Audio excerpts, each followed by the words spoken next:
and then we can go ahead and get started. Would one of you like to go first? Yeah, do Squall first. It's fine. Well, all right. Yeah. Since we're already on The gift was for him, so. All right. And we both play I mean, we both kind of play everything, but we both play tank and support, I think, mainly. So all right. I've been stuck in high silver since we started comp. Yeah. So first off, because this is something that you were just talking about, are you, and this would go into how you're talking about how you want to kind of understand how you should be playing, what your game plan is.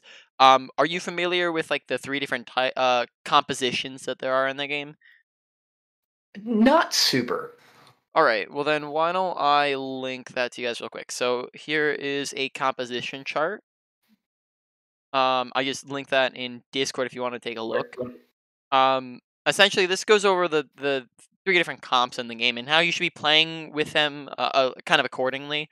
Dive is probably one that you've heard of, especially if you've been here since launch. This is a common comp name that you've probably heard of. That's going to consist of Monkey, Diva, Genji Tracer, Lucio, Zen type of deal. They start off far away, they dive in close to you, and then they're going to progressively get faster and faster. So they start off slow, then once they get kills, then once they get ultimates, then they get faster and faster. Brawl and spam is where it gets very, very simple and one-dimensional, and this is where it gets really easy and important to understand the difference between them. A brawl composition is essentially any composition that you're looking to play close. So that's going to be like Reinhardt, Zarya, Mei, Reaper, Ana, Mora, Lucio, right? All characters that are looking to play at a close range. And because they want to play at a close range, they want to play fast. Because the slower they take it, the more chances it gives long-range characters to shoot at them, right? Spam is the exact opposite of a brawl composition. Spam is when you're running double shield, Orisa, Sigma, when you have snipers, when you have hit scan characters, when you have a Baptiste, a Zenyatta, a Mercy. Those make up spam characters where they're all super far range characters. So you're looking to play at a distance, and you're also looking to take it slow because you playing slower gives you more time to shoot at people. So that's essentially how you identify how you should be playing, is based off of what composition are you playing, and then that's going to have a big impact on what is your play style, what is your team's play style. Now, hybrid is just in the middle there. That's anytime your team is not running anything in particular.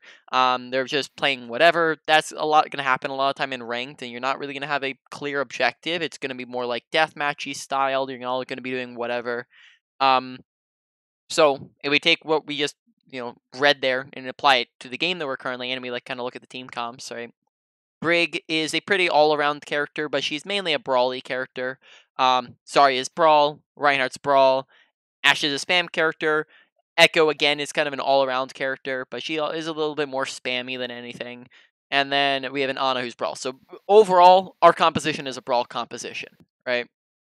I'm very surprised. Interesting. So I'm really surprised that Ana's a brawl. Yep, Ana is a very versatile character. She works with any composition you put her in. She probably works the least amount with a spam comp, but she is probably going to work with brawl and dive the best.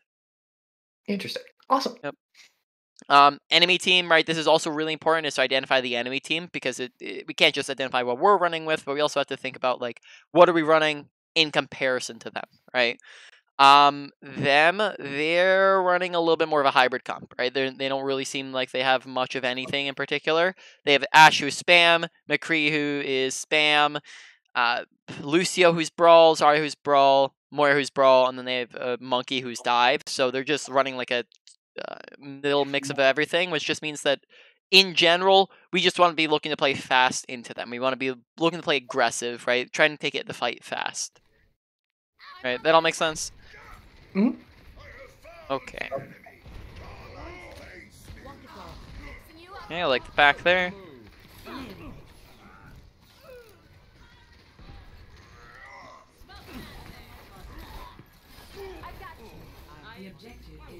Alright, so just make sure that on Brig, we're looking to we're trying to hit something constantly. So your Inspire ability, basically means that when you whip shot something or when you swing on something, that means that you get natural healing going that goes in kind of an aura around you like Lucio. Now, when we're not hitting anything, that means that we don't do that healing and our team just gets less value. And then on top of that, we just don't get any damage in. So one thing that we can do to constantly keep that going is to make sure that we're whip shotting off of cooldown. So every single time that we get our whip shot available, which is going to be every 5 seconds, we want to look to use it, and then that way we can constantly be keeping our healing going, constantly. Here we touched something once during the fight, which means that healing was only going once during the fight besides our packs. So you just want to make sure we're consistently looking to do more damage, looking to do more whip shots, though this isn't only the first fight, so let's keep taking a look. Right, just like here, just easy thing to do is just to, bash monkey, whip shot him. Huh? Looks like we're paying attention to our health bar. We're using cover there, so that's really good.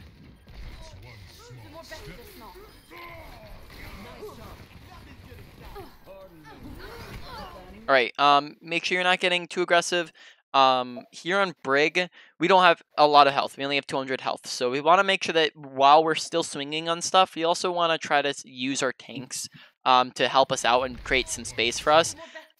So when we walk out into the open like this and we walk kind of too aggressively and we get like right here, for example, this is where we die because we're stepping past our whole team. We're stepping to where we're not behind any cover, right? And McCree gets to walk up to us and flash us, whereas, for example, had we been where Anna's at, right, and we've been over here, well, now we're next to our team. We can get healed. We can get, Zarya can help us out. And then on top of that, right here, there's a bunch of characters that can't really see us, right? McCree can't shoot at us, right, because we're behind cover, right? He can see us here, can't see us here. Here we just kind of overextend and we walk too far forwards when we probably don't want to be this far forwards. Awesome. And then we die as a result. This is not the end of the world.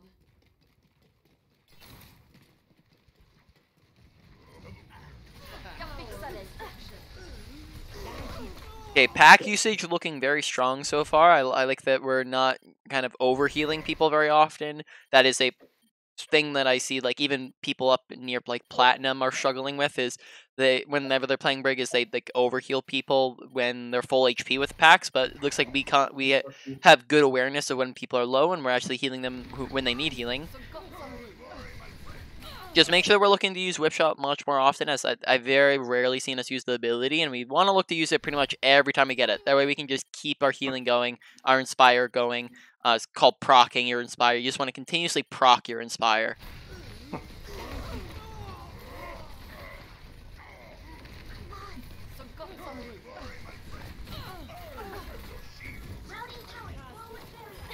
Okay, really great awareness.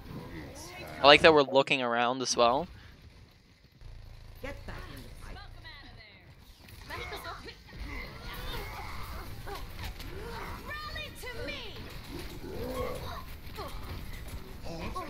Alright, so, so far, just initial assessment here, great awareness so far, much higher awareness than, like, most silver players, I would, say, and more on par with, like, platinum awareness. But there are some areas that we're struggling with, specifically in our aggression and our survivability and positioning, as we're dying quite a bit in times where we probably could be surviving had we not been trying to push too aggressively, had we been playing next to cover. So we're going to, at some point here, we'll probably go into the training range and go over positioning.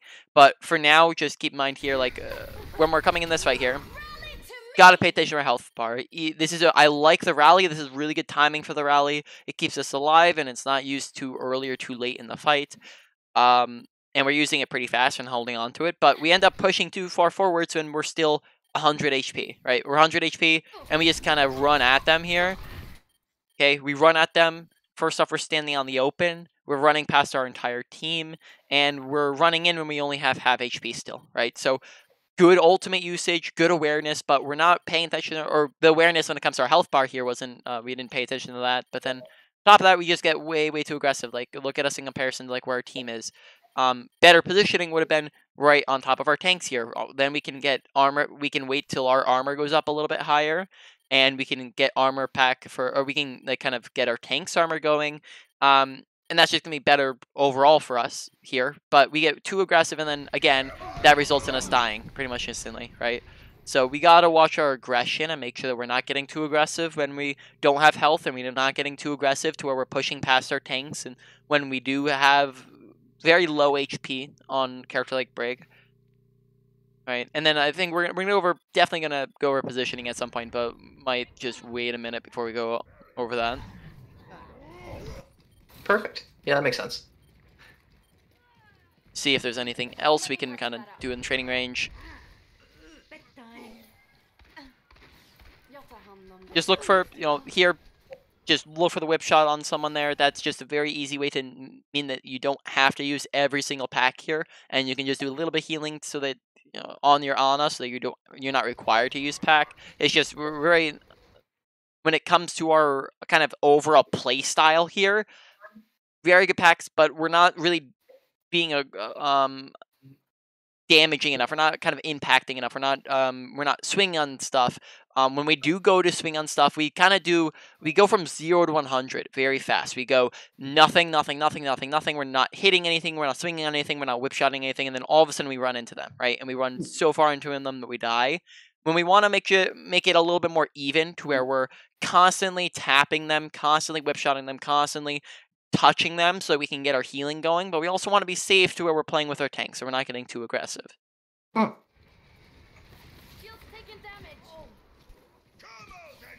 Okay, pay attention. Just make sure that you're paying attention to health bars when you're healing. As this is an example of what I was talking about before. When they're full HP, health pack does nothing, right? And then here as well, we're coming to the fight now with only 1 health pack, so just gotta pay attention to health bars while we're throwing those packs. So far, we have done a really good job of that, though. Looks like we're a little too focused on health packs here, right? This is opportunities where you could be looking for a whip shot during that whole time.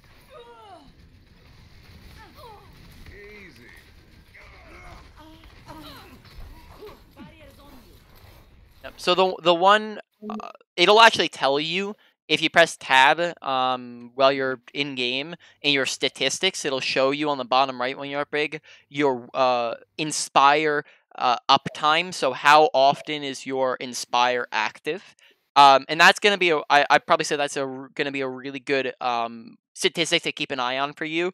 As right now, I'd probably say that's very low. When you want to make sure that's much higher, it's seeming like we're very rarely have Inspire going, which means that we're lacking on healing, which means that our team's gonna have a lot less survivability. We're gonna have a lot less survivability. It means that we're gonna be lacking in damage because we're not whip shotting enough, we're not smacking stuff enough.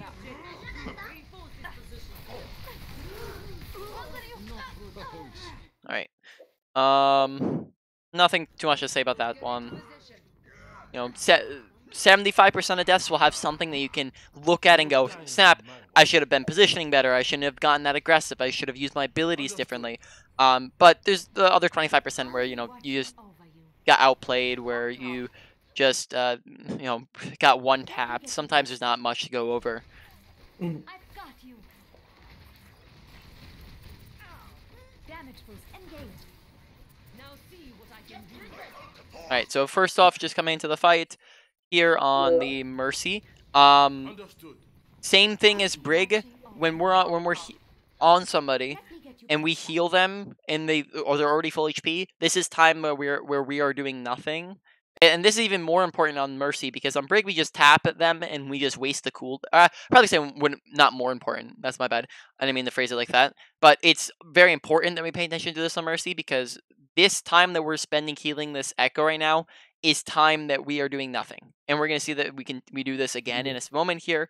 So whenever someone is full HP, we want to be instantly swapping to a damage beam. That way, any damage that they're doing is just amplified, right? And then we want to be looking around for somebody else to heal, right? Anytime you're healing somebody and they turn full HP, you're instantly swapping. Anytime we're going to somebody and they're full HP, we're instantly on the damage boost. We want to make sure we're paying attention to health bars here, because this is wasted time, right? This is wasted time when we're on Reinhardt. This is wasted time, right? Waste of time. Right? All this is just time that we're wasting when we could be damage boosting something, when we could be, and we have some good damage boost targets on our team. When we could be healing something, right? We're just doing nothing, right? So we gotta very closely pay attention to that. Now, the second thing I'm looking at here is pocket targets. Now, on Mercy, Mercy, what makes Mercy good as a character is that she can very easily pocket stuff. She does not have burst healing. She's not like Ana or Baptiste or Moira, who can do a crap ton of healing all at once. She's very good at solo beam healing, where she can stick on one person at a time. That makes her very good to heal to pocket targets such as Pharah, such as Ashe, such as Echo. Right now, you have two very fantastic pocket targets, which, just as another way to phrase that, a pocket target is essentially your default target. So every time that nobody needs healing, which if we look at top left, nobody on our team needs healing. Anytime nobody on our team needs a res, right? Pay attention, nobody here is dead, nobody who needs is a res. We should be making sure that we're on our pocket targets, because they are going to be getting the best at doing damage, and they will get the most value out of our damage amplify.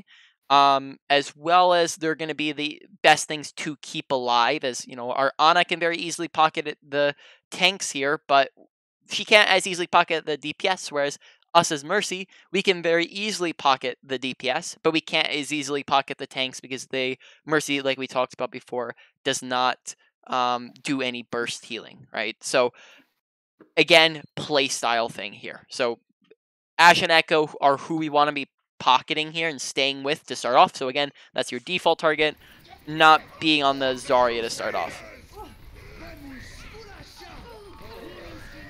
Which I see this is Bob, so I would assume there's a little bit of a bias here. There is, yeah, totally.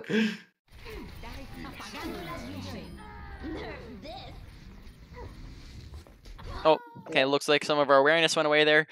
Make sure that we're paying attention to the ultimate here. We see the big ol' exclamation point on our screen. We hear the D.Va ult, right? She launches it here. We see her launch it. And we just kind of ignore it, right? So make sure we're just paying attention and we're listening or watching, because that ends up killing us. Where are we? Here we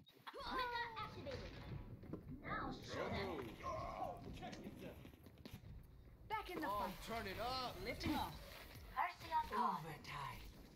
Alright, I like the Lucio swap to stall. That's really good. Oh, it's unfortunate. Yeah. Alright.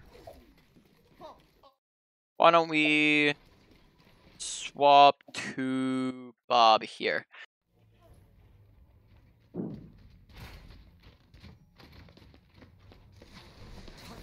Still with us, Bob? Yeah. Alrighty.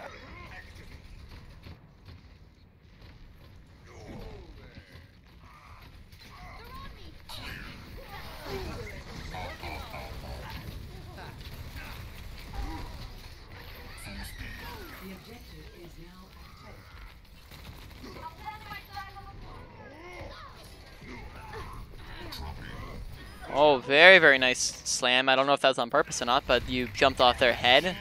That was really well played. Oh, and then we just got pooped there. I don't think it was on purpose. I think I probably just spammed the Jump button. the And control. shift, yeah.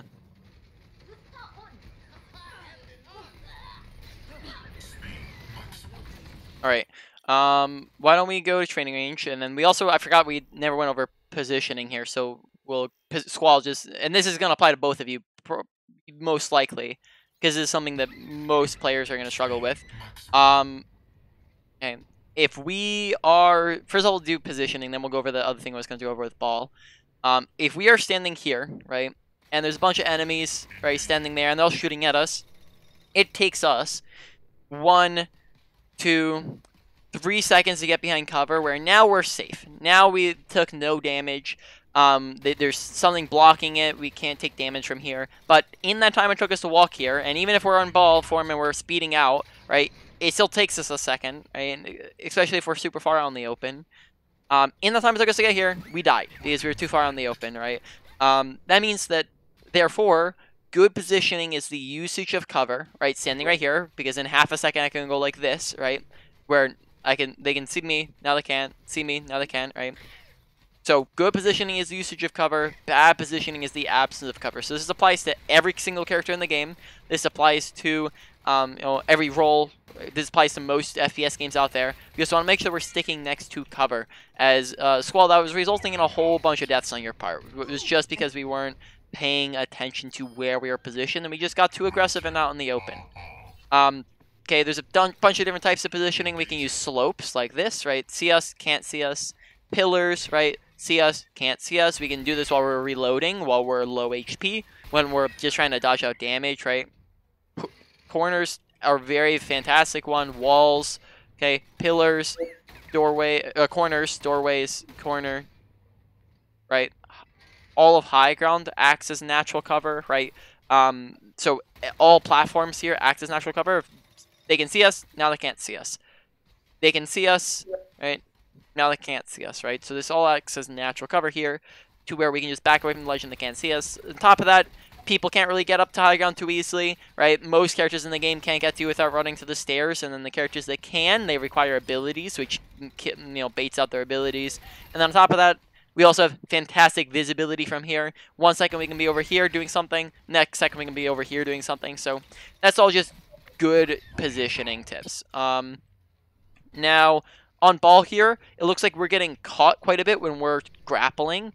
The big thing is to make sure that we're letting go of our grapple at the right time. So what ends up happening here is if we do a test grapple here and we just kind of roll forwards, right? You're going to see that once we pass this point, that we're going to get caught by the grapple. We can't move forwards anymore because the grapple's pulling us backwards, and then that kills our momentum. If we try to grapple, right, this means that it just pulls us backwards and we stop, right? We can't keep going. So when we want to let go is when we're about to pass the grapple point. So when we're about to pass to where we're parallel to it, that's where we let go, right? So that we can continue going without getting caught. If we hold on to it too long, that means that we end up getting caught and we end up staying and we just don't move anywhere with it. So we want to make sure that we're letting go, not holding on, as that resulted in, I think I saw it once or twice there where we accidentally held on too long, and then that meant that it kind of ruined our momentum. Ready?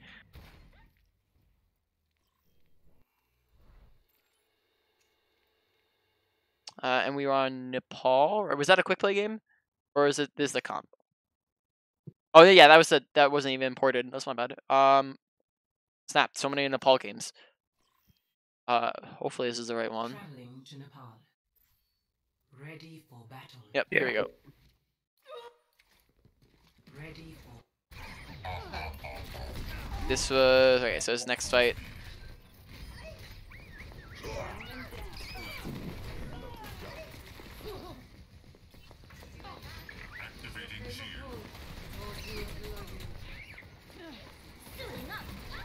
Make sure we're focusing the baby diva there. If not just letting her farm back her mech here, we kind of ignore her when we could pretty easily burst her down here. On top of that, we'll go back in the training range whenever we review that. But yeah, that go over in a moment. But here we just don't really look at the baby diva who's standing right there, and then she just gets mech back pretty easily.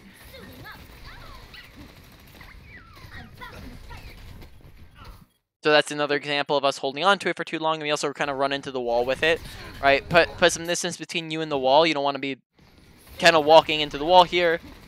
And then on top of that, you want to make sure that you're letting go of your grappling. You're not holding on to it for too long.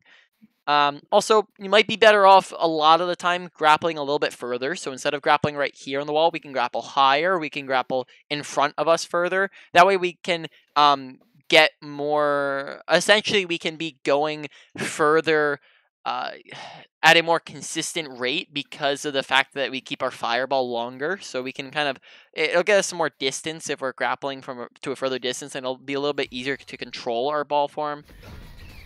Like that was like too close and high if I was trying to, I mean, I guess it still worked out, but Yeah. Yeah, we didn't get our fireball going here was the Right. problem. So here we just ended up holding on to it, and you see that we catch our. You can watch yourself. We run into the wall, and then we catch ourselves, right? And you can see that we held on too long, and it pulled us backwards. All right, so actually it looks like we do understand that tech a little bit, where we can just roll off of basically anything and slam. Keep in mind, this applies to basically anything. Now, there are some super low kind of things that we can jump off that won't do it, but pretty much anything that we jump off of, we can look to slam off of, right? We can jump off of this ledge, we can look to jump off of this thing over here. So when we're trying to kill the baby diva, we can look to just, roll up onto this and jump off and kill her. We can roll off of this, jump up and kill her, right? We can roll off the ledge here and jump, and look to slam off of that, right? There's a bunch of things that we can look to just without even a grapple, just roll off of and slam and jump and slam. Just make sure you're looking to use that as often as possible, as it looks like it's just a little bit inconsistent when we're doing that. When you're using your ult, first off, try not to use it when you're in a tiny little clumpy area here, because that means that it just all goes into the one spot and doesn't spread out at all, and it makes it very easy for them to dodge it out because it's all in this one tiny spot. You want it a little bit more spread out. The second thing is, a lot of the time, most of the time that you're using your ult, we want to make sure that we're using it essentially in the air, right? And we want to add in a slam, right? So when we use it in the air, it spreads out a little bit more, and then when we add in a slam, it keeps them into our ultimate so that they can't run away, and it groups them all up and it kills them pretty easily. So we want to make sure we're getting that combo down rather than just plopping it there. Other thing I want to see, when did we actually use our ult there?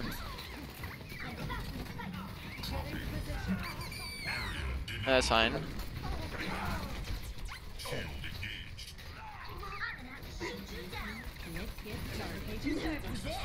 Okay, I like that we're using all of our abilities consistently though. There's some balls that I see and they just try to shoot the entire time. They don't use roll and they don't use slam. So I think that we're good on that end, and that we're consistently looking to use our abilities. I like that.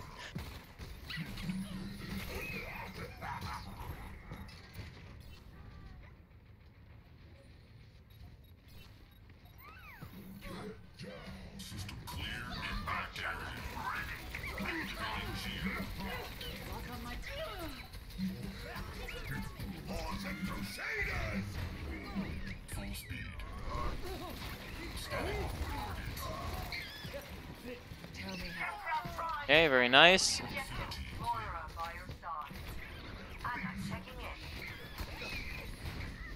Okay, there we stayed in the fight a little too long. Let's see, at what point did we... When we went back in here, let's see.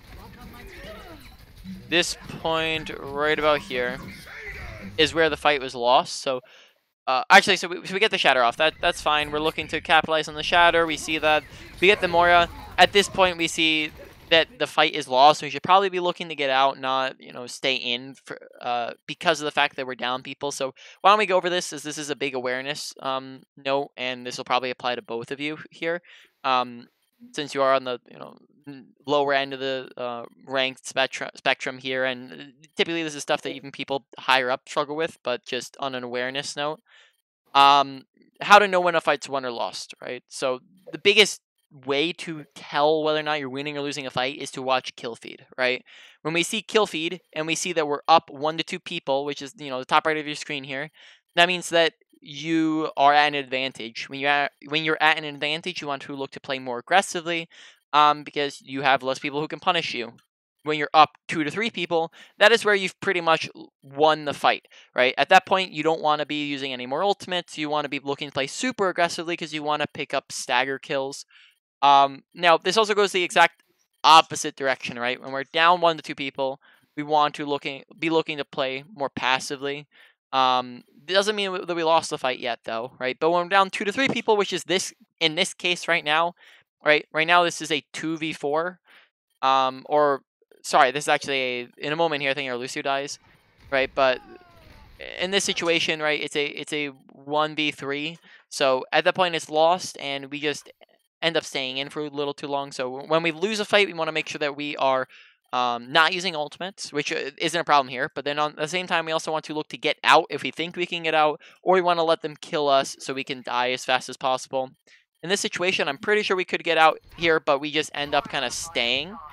Because here we roll back in, and then we try to back out, and then we end up slamming in, right? I think we also just messed up we got stuck here twice, so that was a movement thing. But getting out there faster would have been a good idea, because now we end up staggering ourselves and we come out pretty late. And then look, our entire team's just up there fighting while we're in spawn.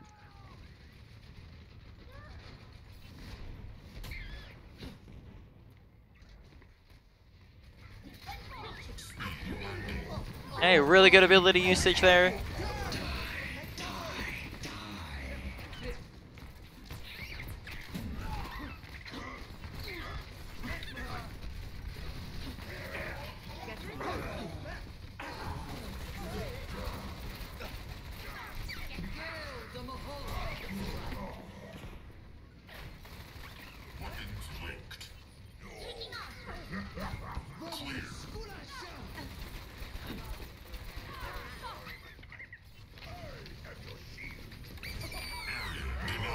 Okay, same thing when you're looking for your ult, right? You just plopping it there means that they have all the time in the world to dodge out of it.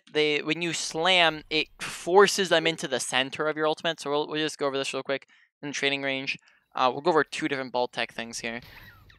First off, your standard combo on ball is going to be this, where you oh, grapple broke. One moment here. Okay, where we look to slam up slam down, right? Grapple them there, slam down, and then we shoot them as they're falling, right? We just basically, that's our basic combo. That's how we're going to be doing a ton of damage to people. We can look to even swing into them, and then that will do extra damage, right? So we can do the same thing again. We just get our ultimate here real quick, right? But that's your basic combo. Now, when you're looking for your mines, we're essentially doing that same basic combo, except for we're adding in our mines while we're midair, right?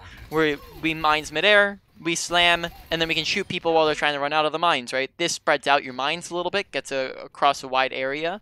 Then at the same time, you slam them, and now they're stuck in the middle, right? So we can grapple up in the air, okay? Mines, slam, right?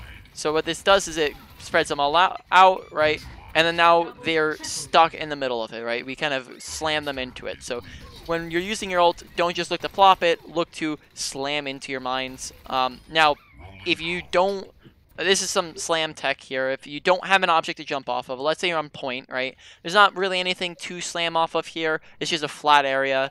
And you don't really you want to slam, but like, let's say we're trying to slam directly on top of us. Let's say there's an enemy right here. We can't take the time to like come backwards and then go forwards and grapple off of that, right? That takes a long time. Instead, what we can do is we can, essentially how this works is you roll backwards, right? We have to roll in this direction, away from the wall, right? We are going to jump and we're going to grapple at the same time. So what this does is it'll launch us up in the air and then we can slam. So we can do that and then slam off of it. That's how we can slam in place and pretty fast. And kind of same thing again, right? We just get high enough off of it. Try this one more time to demonstrate it, or we'll do this over by boss this time, right? We just do it up on the top there. Alright, that way we can get them up in the air, we can slam into them, and we can use that to do mines as well, if we're just trying to do that with mines. Actually, we can slam and then mines in that case. We wouldn't have enough height to get mines off.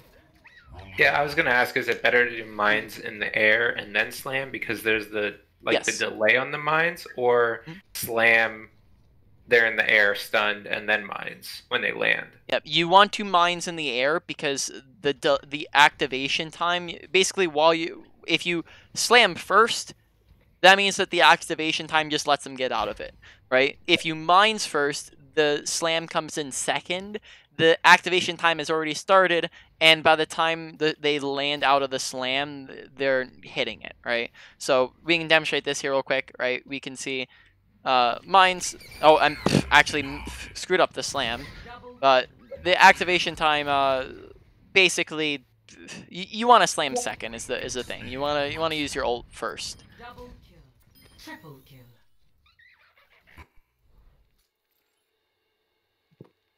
Okay, All right. Oh, snap. I don't even remember which one was it, the first or second one. I think that one that This you're one? on. Yeah. Traveling to Nepal. Ready for battle. Yep. All right.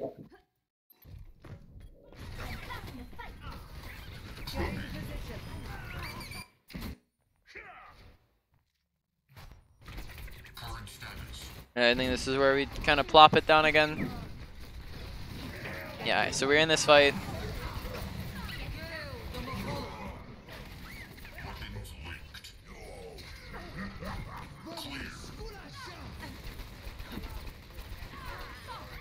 Hey, nice kill. And so there we could wait an extra 2 seconds for our slam. Would be an easy way to do it. But us using it there just lets Lucio walk out of it.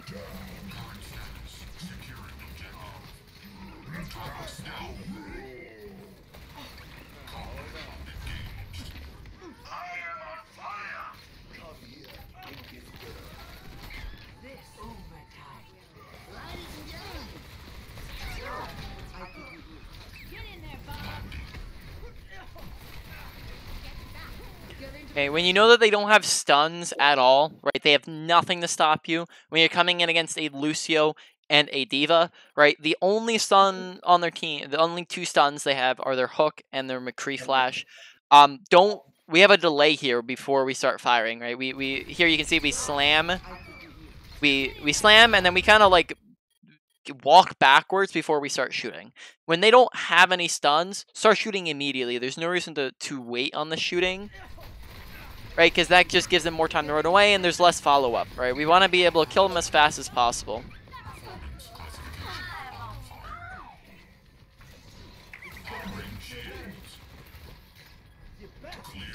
Okay, so actually really good round played there. I think that we did pretty well with our abilities.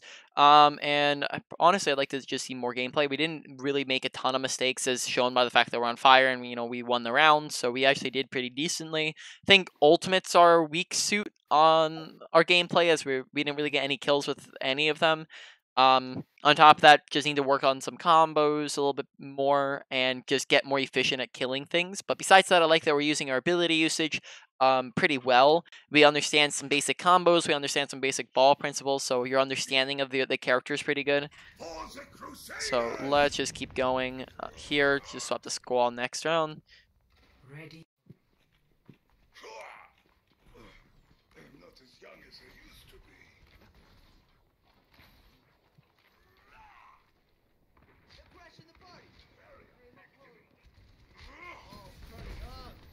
All right, so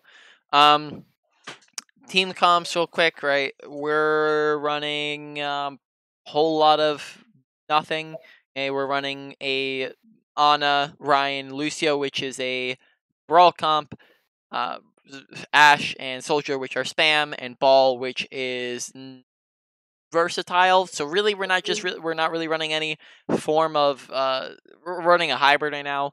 Enemy team comp looking like mainly a spam composition. They have 4 spam characters: Hanzo, Kree, Mercy, and Hog are all spam characters. The other 2 aren't. In this situation, probably coming main. Okay, so basically here we just kind of hesitate from walking in. Rule on Ana, you have 3 different check boxes you're looking to check off. Essentially, the first one that I want to just go over right now is the fact that you need to have line of sight on as many teammates as possible, because the basic function of your kit is healing, right? The basic function is you need to be able to see somebody to heal them. Here we don't put ourselves in line of sight to where we can see a single member of our team, right? Every single person on our team is out of our line of sight. Therefore, this is very, very bad positioning. So something better here would be to be on point with your tanks, or with your Reinhardt, or even better probably would be to be up here, because from here we can both heal Reinhardt and Lucio and see all these guys, right? So from this position, we're just in a very, very poor position where we can't see anything.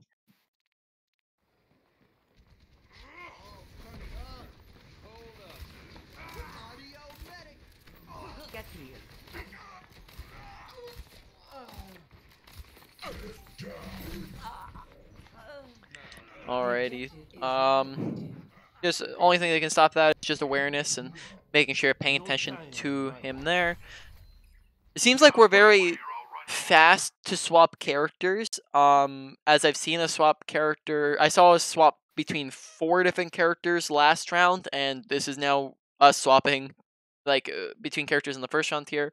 I don't think that in any Ana's not bad in this instance at all. Or Ana's pretty decent, but BAP is also fine too. It's just the main thing is that we want to make sure that we're not giving up too many ultimates, as every time that we swap, we're resetting our ults. So you just want to make sure that we're not swapping too willy-nilly and we're not swapping too frequently, so that we're not ever getting ultimates. So I think this is okay if you feel like BAP's better here, but I don't think that BAP is any better than Ana would be in this scenario. BAP would be a little bit worse at healing ball. BAP would be is pretty okay with your DPS, to be honest. But the big thing here is that we're just kind of resetting our ultimate. And it's not just the BAP swap here. It's also that I saw us swap 4 times in the last game. Or the last round.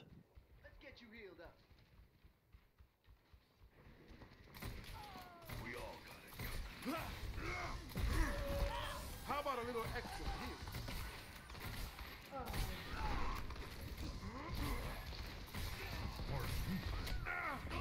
Okay, same principles with positioning here. Make sure that we're standing behind cover. Make sure we're standing behind the Reinhardt shield. Here, we're just kind of chilling out in the open on point. Instead, you know, right side does us a lot better here than left side, as left side, look at how much of a wide angle we give their DPS here. Same thing on this side, right? They can see us very easily from the right side, but if we're on this wall, right, now they can't really see us too well, right? The DPS don't have nearly as much of a good angle on us, right? They'll nearly have not as much of a good angle on us. On top of that, we also step past the shield here, as you can see, and then that's what allows us to get a headshot, right? So poor positioning leads to that death.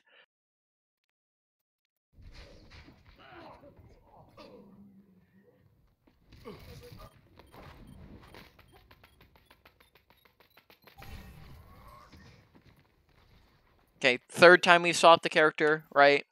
So again, we're swapping very frequently. Now we have not gotten any ultimates, and if we take a look at some other characters in the game, right? Besides us, Hanzo's ult, they're like every so every single other person is like 60% plus higher than us just because we keep swapping, right? So every person's gonna have an ult in this next fight, except for us, just because we are never staying on a character, which is a big problem. When Moira, BAP, and Ana are pretty much very similar characters, just used in a little bit different instances, you don't want to be swapping between them every other second here.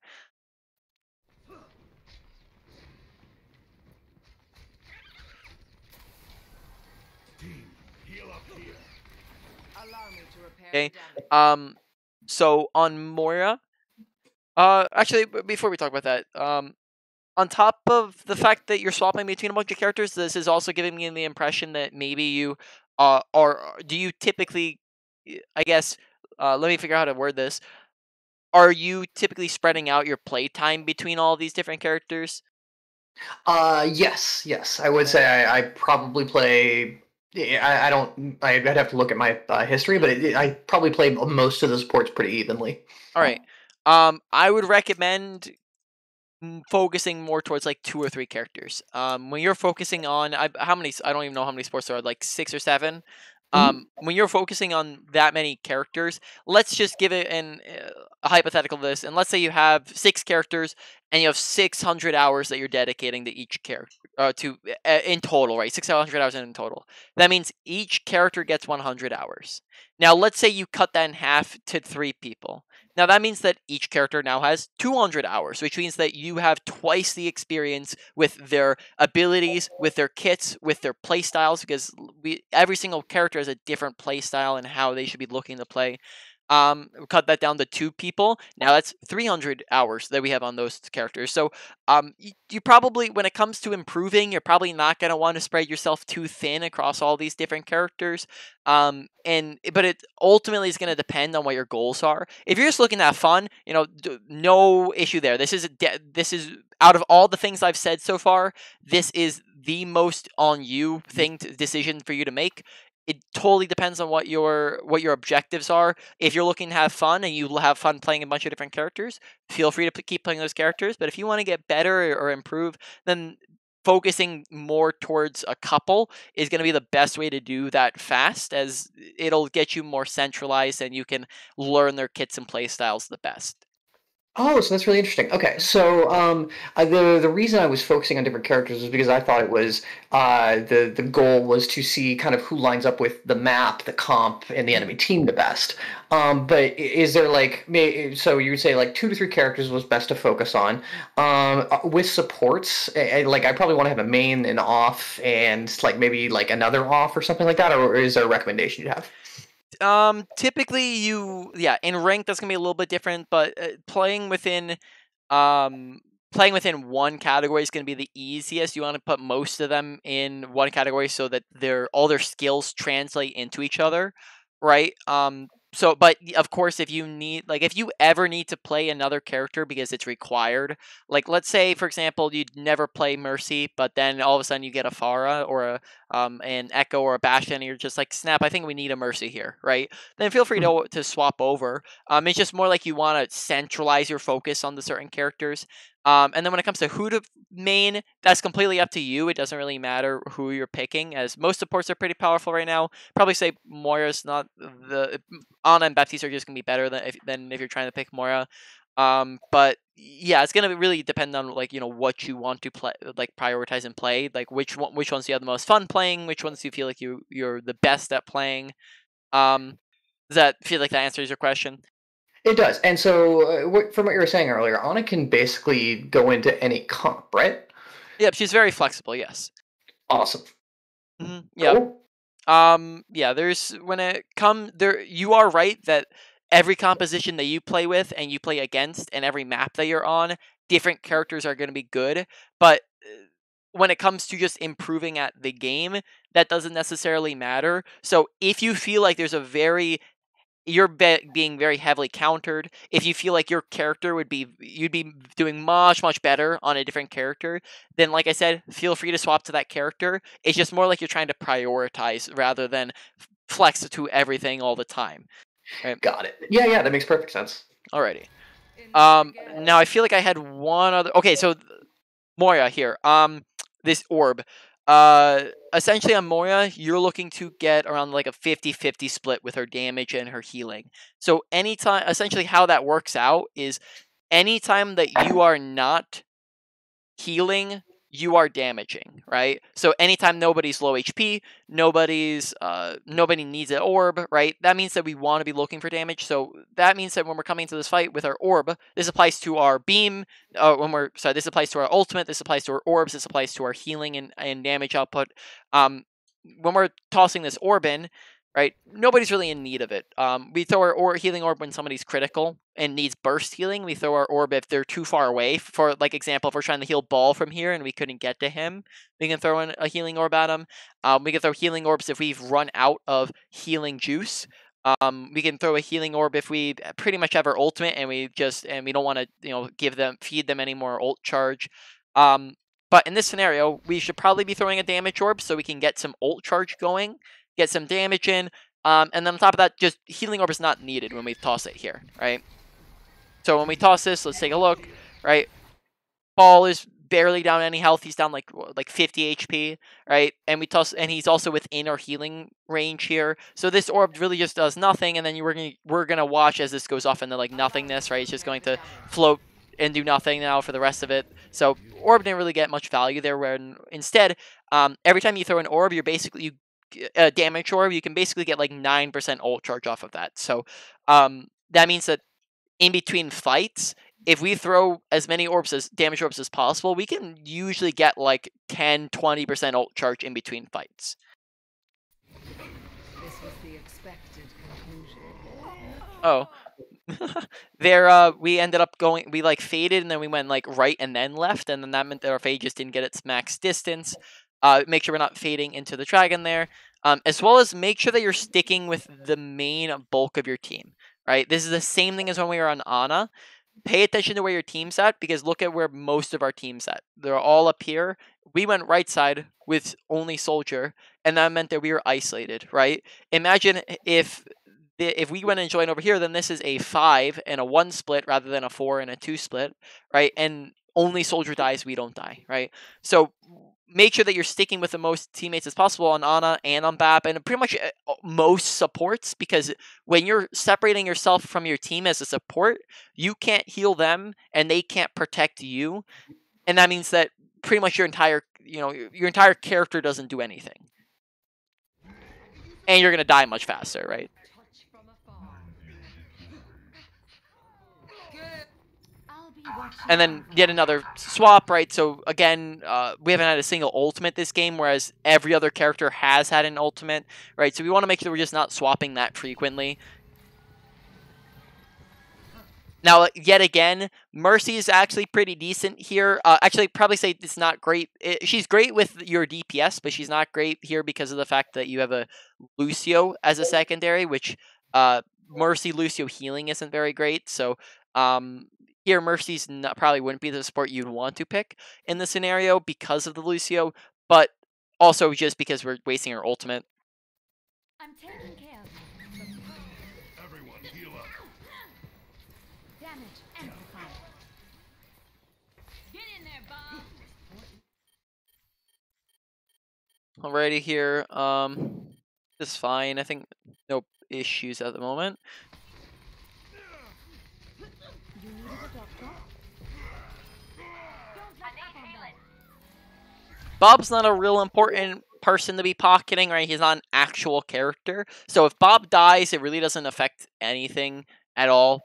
More so prioritize the Ashe, because you need Ashe here so that she's not walking back from spawn and she can get ult charge and whatnot, and she also doesn't get mad at us, right? So here we'd probably be better off just making sure we're pocketing the Ashe rather than going to Bob on point.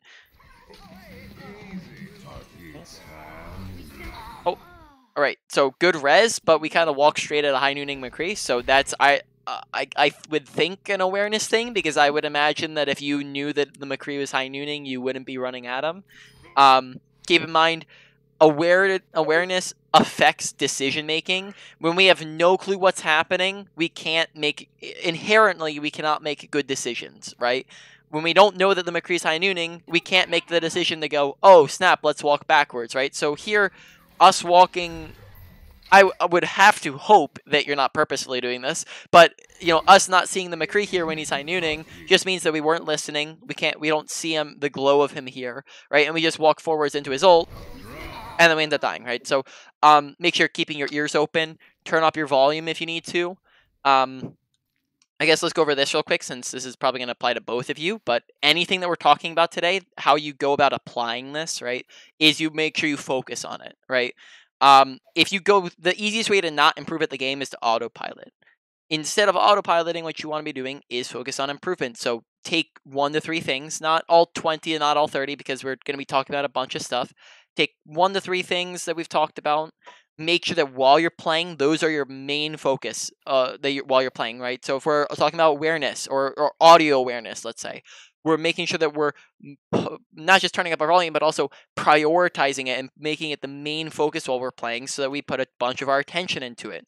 And when we start to do that, we will start to have better audio awareness. And when we have better audio awareness and we're doing that for a little bit and we're doing that consistently, then that means that it will become a habit. And once it becomes a habit, we don't really have to focus on it as much and we can move on to something else.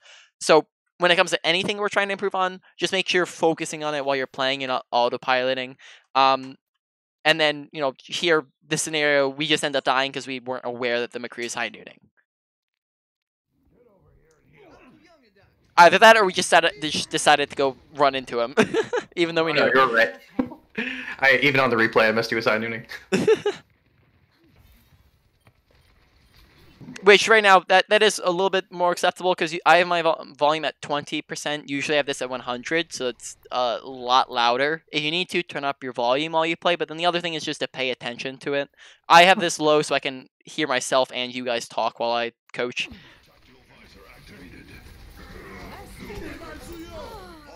All right. Why don't we go over this real quick? So, are you aware of the kind of 4 different types of flight you have as Mercy? No, actually, never heard of that. All right. So you have your basic just fly to the person. Now, this you just there's an option where you can change this, but either you're going to hold it down or you're just going to click it once. That depends on what setting. You can have it on toggle, so that's going to depend on what setting you have. I think it's by default on toggle, so if you just click it once, it's going to send you there. But basically, you have your standard fly to the person, right? You just fly straight to them. That's your standard one. Okay, you can also cancel this. So that's either by letting go or if you have it on toggle, just by clicking it a second time. Why you would ever want to do this is, okay, well, let's say we're trying to fly to this person and then all of a sudden they die or they're in danger, right? And then we're like, snap, I don't want to go there anymore. That's where we can cancel, right? The other thing we can do is if let's say, for example, we've talked about all the positioning things, right?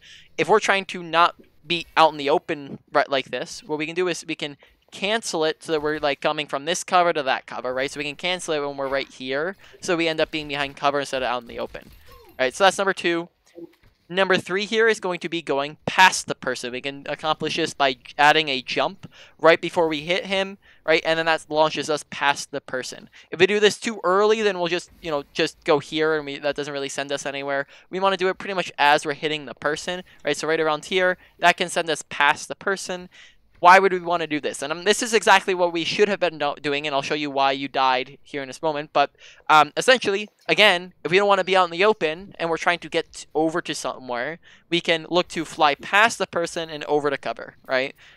Fly past the person and over to cover, right? Rather than flying to the person, out in the open, and then walking towards cover. That's just a lot less efficient, right? The other thing to be careful about this is that if you're trying to fly to somebody and you end up clicking it on pressing spacebar on accident, that'll end up like canceling your fly. So just be careful, right? Because like if that'll mean that you just end up, or let's do someone far away, right? We can end up canceling it to where now we're not really going anywhere. So just make sure you're not pressing jump on accident. Now your final one is maybe one you've heard of before, but are you aware of how to super jump? Is it like where you crouch and then jump at the very end? Yep. Essentially, you're going to be pressing your crouch and your fly at the exact same time, right? But yes, it's that one, right? You take your pinky, you lay it flat across both shift and crouch at the exact same time. You see here when you fly to them, you're actually going to dip low to the ground, and then at the very end, we're going to do a little up. We're going to do a little bit up where we jump up in the air here, right? Right as you hit that up, you want to press spacebar, right? And then that will launch you up in the air. That's going to be very useful to escape damage, especially if they're close-range characters. If they're hit-scan characters, so it's not really going to do much for you. And you might actually not want to do it if if they are hit-scan. But this also can help you get up to high grounds, right? So we can float over to high grounds. Oh, I actually missed that. We can do the same thing again and just float up to the high ground, right? That way we can, like we talked about with all the benefits the high ground gives us, right? We can utilize high grounds. So that's just all things to pay attention to. Don't stop now.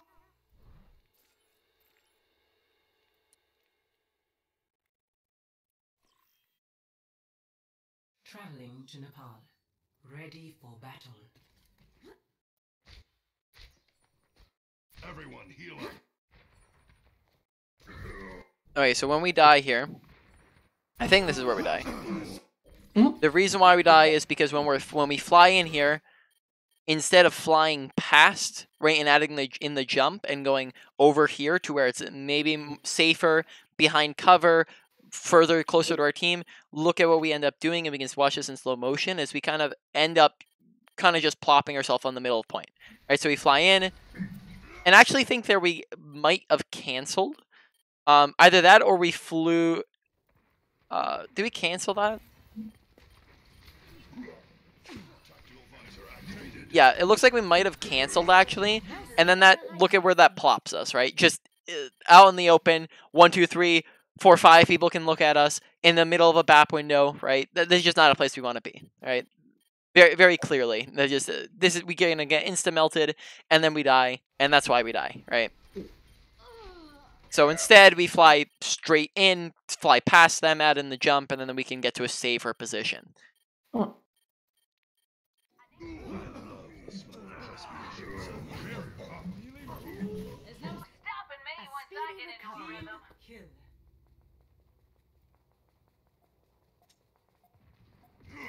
Let me get you patched up.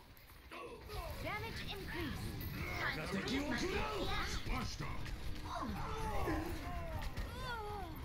Alright, make sure you're not flying into dragons. Second time we've done that. Just keep your awareness up. It seems like we're very aware of where our I don't know. It was weird because on the first round our awareness was very, very solid, where we were aware of what was happening around us. So we used our ultimate on time. We were getting good health packs off, but then it seems like our awareness has kind of tapered out. Where now we're walking into dragons. We're not really aware of where our team's positioned as we keep walking off on our own instead of being with our team. So just make sure to keep that awareness up to where we're paying attention to what's happening around us. Pay attention to where your team's at. Pay attention to your health. Pay attention to the corners of your screen. Do a 360 once in a while. I like that we did that on the first point. Pay attention to kill feed. Pay attention to the dragons. You're not running into it, right? So just keep that awareness up, as that is an inconsistency that I've seen across the first round and this round.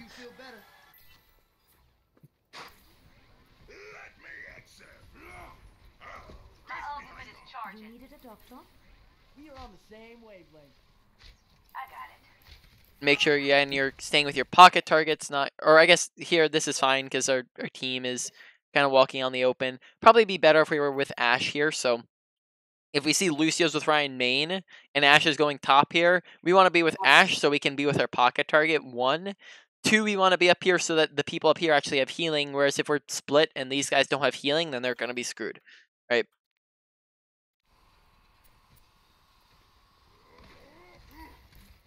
I'm here. Uh-oh. Oh, snap. Didn't mean to click that.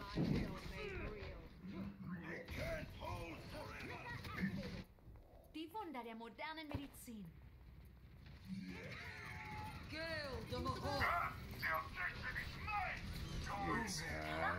Healing stream engaged.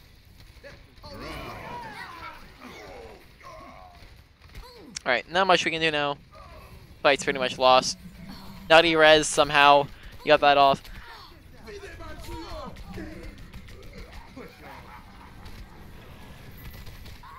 Right, decent survivability. But now we've gone one full round where it was 90% to 90%, the max length of a game without having a single ultimate, right? Just because of the amount of swapping that we made, right? Whereas other characters have ulted multiple times, right? 2 to 3 times each. So just keep in mind that, as that'll allow us to get many, many more ultimates, and ultimates have a ton of impact and value. All right. Would you like to move on to a different game or just review those going? Because we skipped, like for example, like first round we didn't do Bobby. Would you like to just redo those as the other person? Ready for battle. Or move on to like a different map? What was the other game that we had? We had Havana. Oh, Havana. Okay. And that was one where they made it almost to the end, and then we didn't push very far. I think you were playing Sigma in that one. Oh, okay. I don't really play Sigma, so I don't. But yeah, we can. I mean, it's up to you. What do you think? Are you asking, saying that to me or Squall? I'd rather move to Havana because I kind of get the idea of like where the positioning he's talking about here, and Havana is one we historically have a lot of trouble with, so I'm assuming he'll see a lot of. Alrighty. So here, I'll send you the share code for Havana. Yeah, I think me on this, in that game I played Zarya, and I don't think I got to ult till the end, so it doesn't matter. Yeah. Here you go. Alright. And I'll be right back. Does he? Oh, I guess we're doing you anyway, so it doesn't matter if he's gone or not.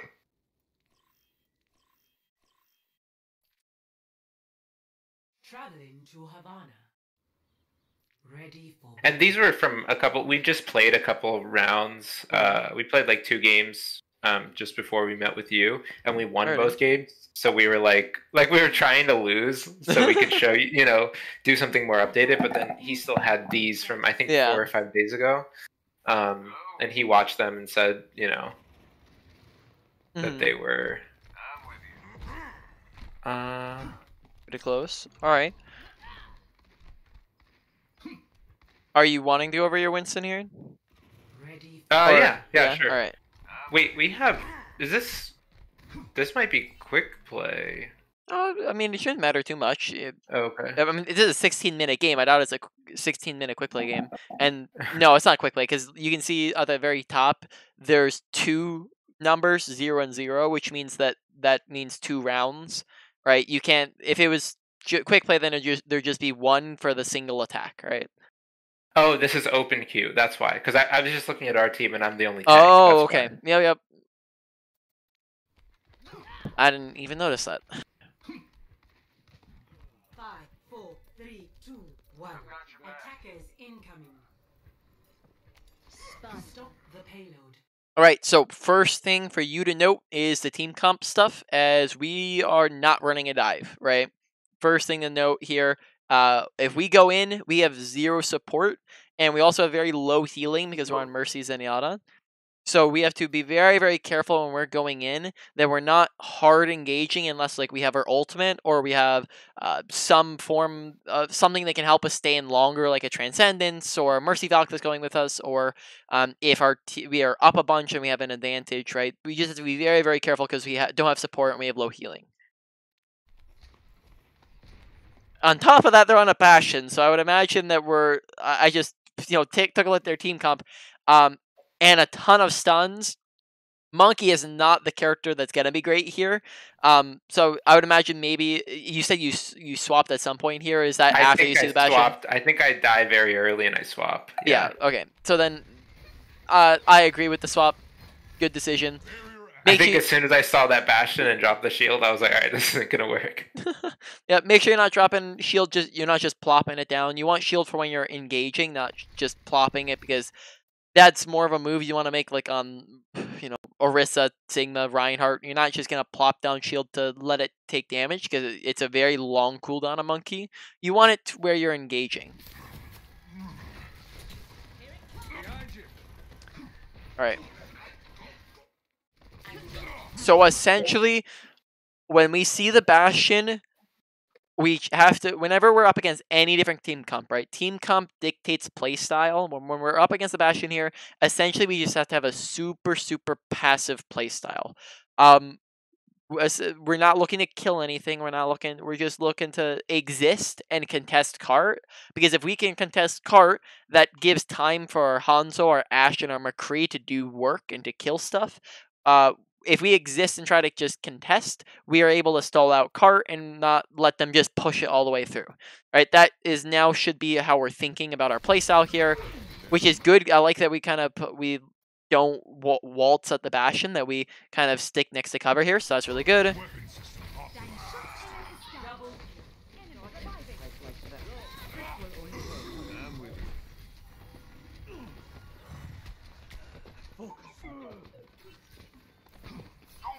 Make sure you reload after in between every single fight. Anytime you get a lull in time where there's just nothing to do, just reload so you have that ammo back, right? That way we're not going in with 61 ammo, we're going in with 100.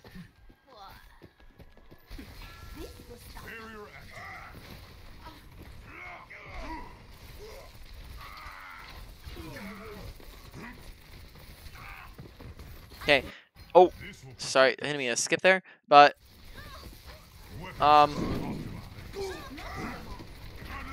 target priority, right? When it comes, and I was thinking about this on ball 2, I just wasn't too sure, but I think it's a good idea to go over this. When it comes to what should you be shooting at, most of the time, it's not going to be the tanks, and here that's not going to be the Bastion, that's not going to be the Mei, because Bastion and Mei both have an extra 50 HP.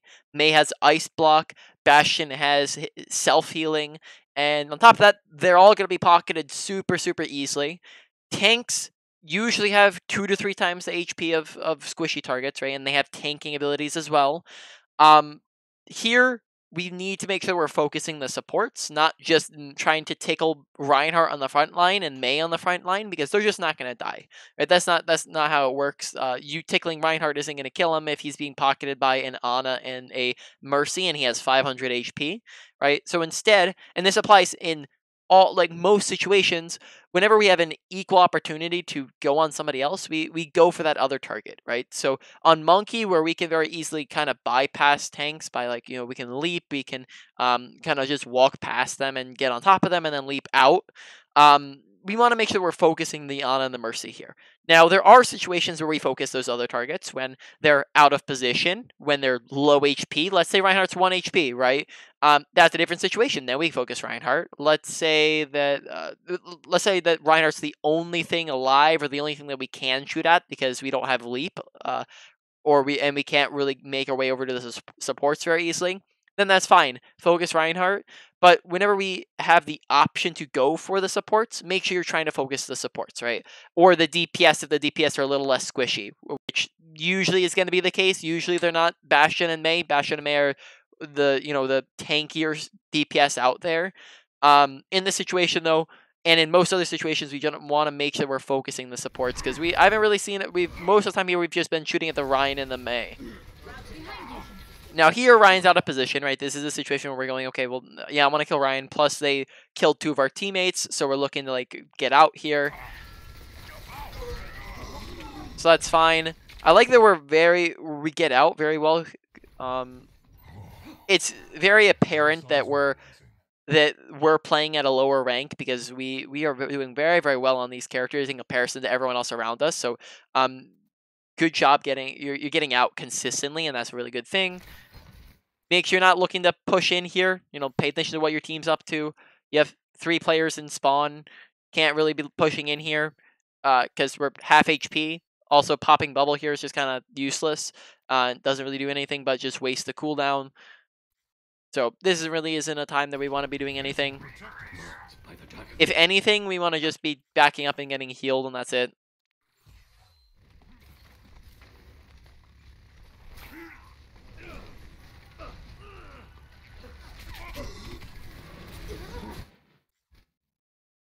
You can probably just give it an extra second or two, because I still don't know if your team was actually ready, as they're all still kind of sitting a little far back. We engaged just maybe a second or two early when our team wasn't necessarily fully ready. Yeah, they didn't have the bubble. Yeah. You didn't have bubble, and then on top of that, we look at when we engage when we're 100 HP. Look at our health, right? We engage when our team's not fully ready, and then when we don't have abilities, when we don't have health, and that means that we have to instantly pop primal, which means that we just have less survivability here on cart, because we could have gone through an entire health pool and then a second health pool. Right, I could have waited for the team, waited for bubble, dive with bubble, and then when I'm low, primal. Yep, exactly. Yeah.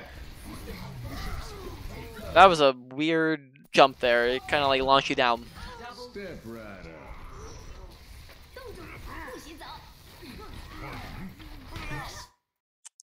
up. In this scenario, or I guess right here especially, take a look. Step right up. Okay, this is a 2v5. This is very much a one fight. Mei ulting here does not change that. She's gonna die in a second anyways. So this right here by Squall, unfortunately, and I don't think he's back yet, but this is a bad ult. Yeah, sorry, I'm back. Yeah, so in this scenario, this is poor ultimate, because we're not paying attention to kill feed, right? 1, 2, 3, 4, 5 versus 2, and then these 2 guys are 1 HP and half HP, so they're gonna die pretty fast, and maybe this saves our life, but it probably doesn't matter, because we'll be back to the fight at the same time they're back to the fight, and on top of that, Mercy also has the option to res us. So all of that added up just means this is a bad ult. Now, Bob, what that means for you is it just means that you can communicate that, right? I'm pretty sure you play at you're gold, right? So gold is around the rank where people will start to actually be in voice chat and listen. If you're bronze, I'd say don't even worry about it, but you're at a rank where people start to listen. So what you can say is, no, Soul, we've won the fight, right? That way you just give that reminder to Squall, and he doesn't, end up screwing up. But then at the same time, that also reminds every other person on your team. You can do the same thing when you've lost the fight. And you say, no, Souls, we've lost the fight. Look to regroup. Back up, or if you can, die on card if you can't. Right? You just say all this stuff that you now understand correctly. Right? We know how to watch kill feed because Tabuki taught us.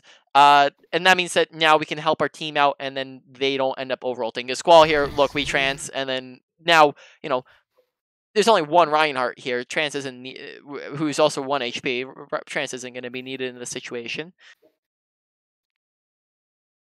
Where are we? Bob. There we go.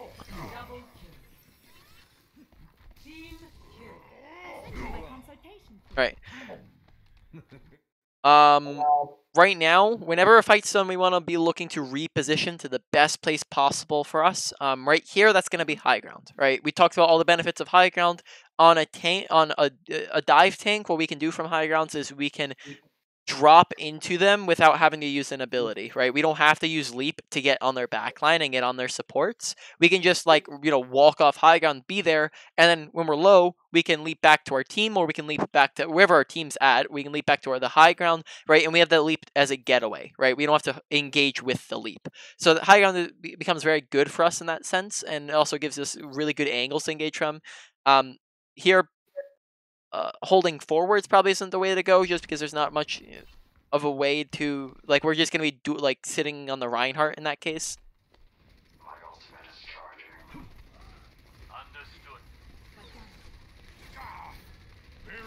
Again, make sure those bubbles aren't just you're not just plopping those down. You really need that cooldown for when you're getting a little bit more aggressive on top of them, or when you're low HP or something like that. Right? That's not something that you ever really want to be just plopping as Winston.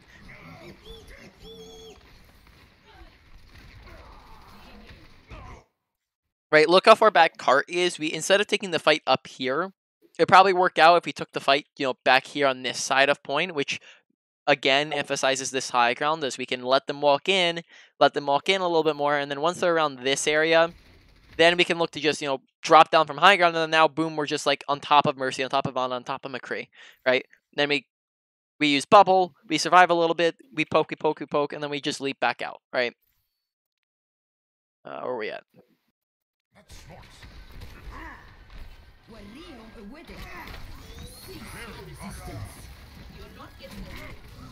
This is a lost fight.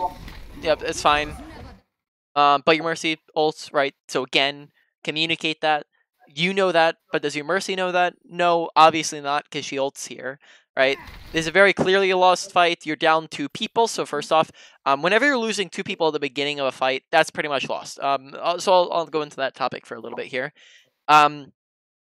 The reason why 2 is the middleman, right? It goes 1 to 2 people, 2 to 3 people is an advantage to a disadvantage, and then a win and a loss. The reason why the 2 is in the middle there is because there's a ton of other stuff that impact whether or not you're winning or losing a fight, right? Which team has better positioning? Which team has more health? Which team is in the process of using more ultimates? Which team has more ultimates? Which team has a closer spawn point, right? There's a bunch of stuff that goes into it. And let's say, for example, we have 4 people here, but let's say that their entire team is 1 HP. Well, now that changes something, doesn't it, right? If their entire team is 1 HP, then we might be coming up on a bunch of kills here in a second.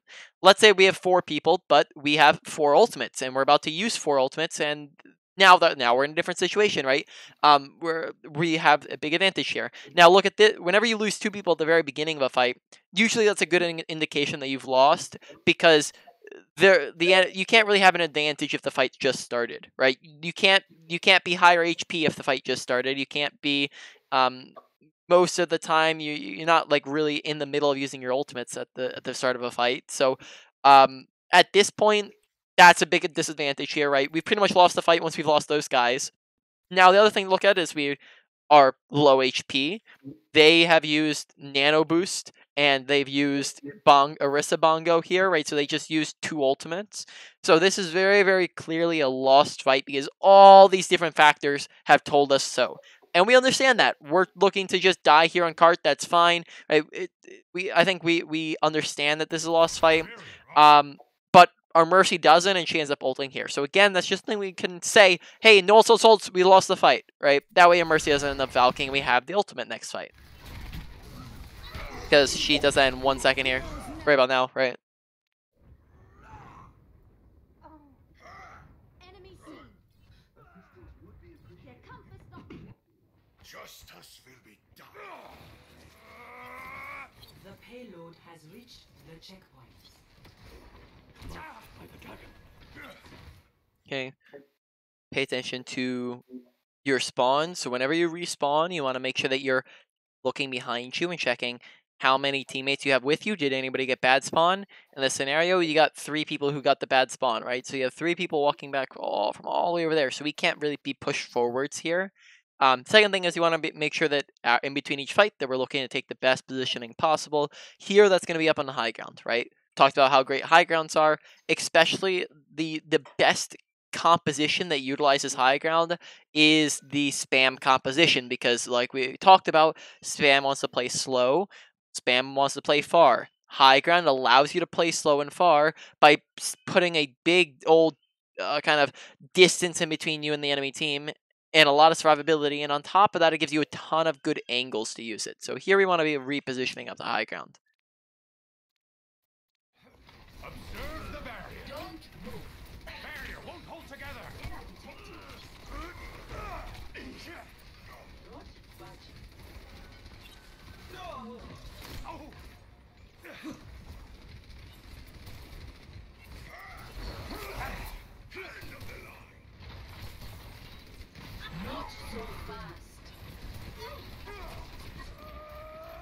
And whenever you're using your shift, look to push forward just a little bit more so that people, like, first off, this draws attention to you and gets more people to shoot at you, and then also just puts you in line of sight of more people and makes it easier for them to shoot at you, right? Which you want people to shoot at you when you're using your shift so that you get more health, right? Keep in mind as well that your shift gives you health. That means that we want to look to be using it a lot of times at the very beginning of fights so that we can get it out of the way, and we're coming into the fight with a ton of health. So look to use it a bit earlier here as we kind of hold on to it. Right, like, so for example, here we could use it when Reinhardt fire strikes, and we see that there's a, when we have Orisa shooting at us as well, that'd probably be a decent situation to use it. Here, the only person that looked at us was Orisa.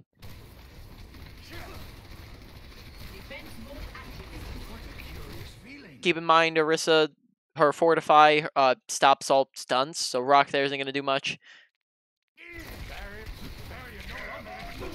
Okay, kind of poor positioning on our part and our whole team's part, just because we're out in the open, not using high grounds, and on top of that, we're just, not, I guess, correctly using cover here, and we just don't have a shield, so we just end up getting screwed because of it. So gotta pay attention to our positioning and making sure that we're not standing out in the open, that we're standing closer to cover, and we're utilizing cover, because that is what ends up getting us shattered here, on top of the fact that our shield ends up breaking. Help me. Keep 'em coming. Dein Schutzengel ist Stardust. Ultimate is almost ready.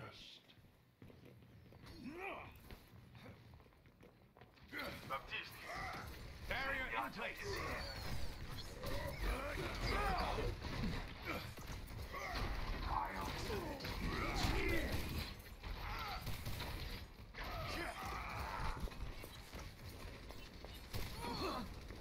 not good. Hold up now. I look to reposition up to that. Oh, how do we get back here? So here, just make sure you're repositioning back up to the high ground, I'm taking care. as we're spending a lot of time sitting on the low ground and not a great position, right? The other thing about taking high grounds is it forces them off high grounds, right? So we talked about how great high grounds are. When we're on a high ground, that also means that it's great for them too, right? It gives them an advantage. Even if high ground's not good for us, it could be good for them, and us contesting high grounds, first off, gives us an advantage, but also takes the advantage away from them. So if we give them high ground for free here, it's giving them an advantage for free. So we want to make sure that we're contesting the high ground and not giving it to them.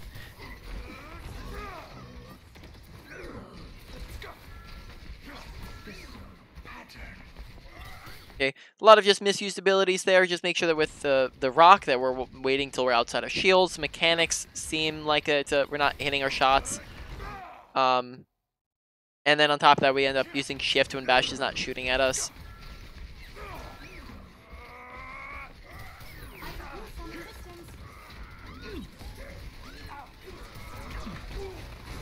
Make sure we're not rocking shields. Rocking shields isn't going to do much good for you, right? The main value that rock gives is its stun, right? It's not the damage. Damage, you can get pretty much the exact same amount of damage out of hitting 2 primary shots in less time than it takes to use a rock. So if you're just going for damage, your left click is just going to be better than that. The value that rock gives is that it's a stun, right? It stuns somebody and makes them easier to kill because they can't move, and it stops them from being able to use abilities and cooldowns, right? Now, if we're rocking shields, that's not really good. So just make sure we're waiting for people to walk outside of shields. We're waiting till shields break. We're not just rocking shields, as this has been something that's happened a few times. Okay, dying with 700 HP on our shield. Make sure we're utilizing our shield, that we're not dying while we have it.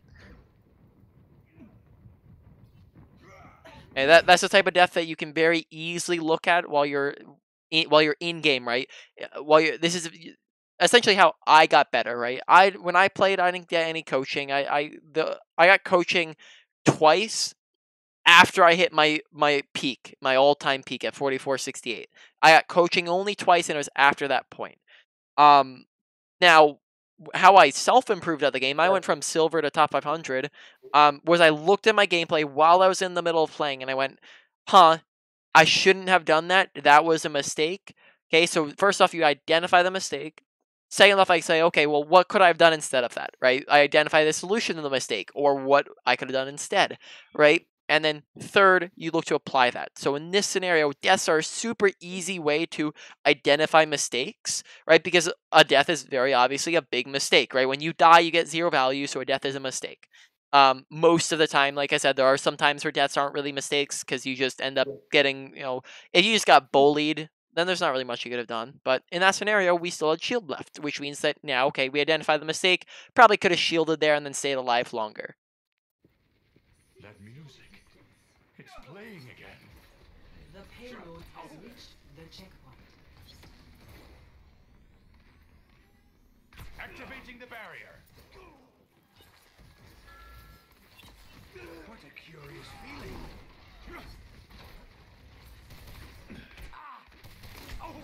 All right.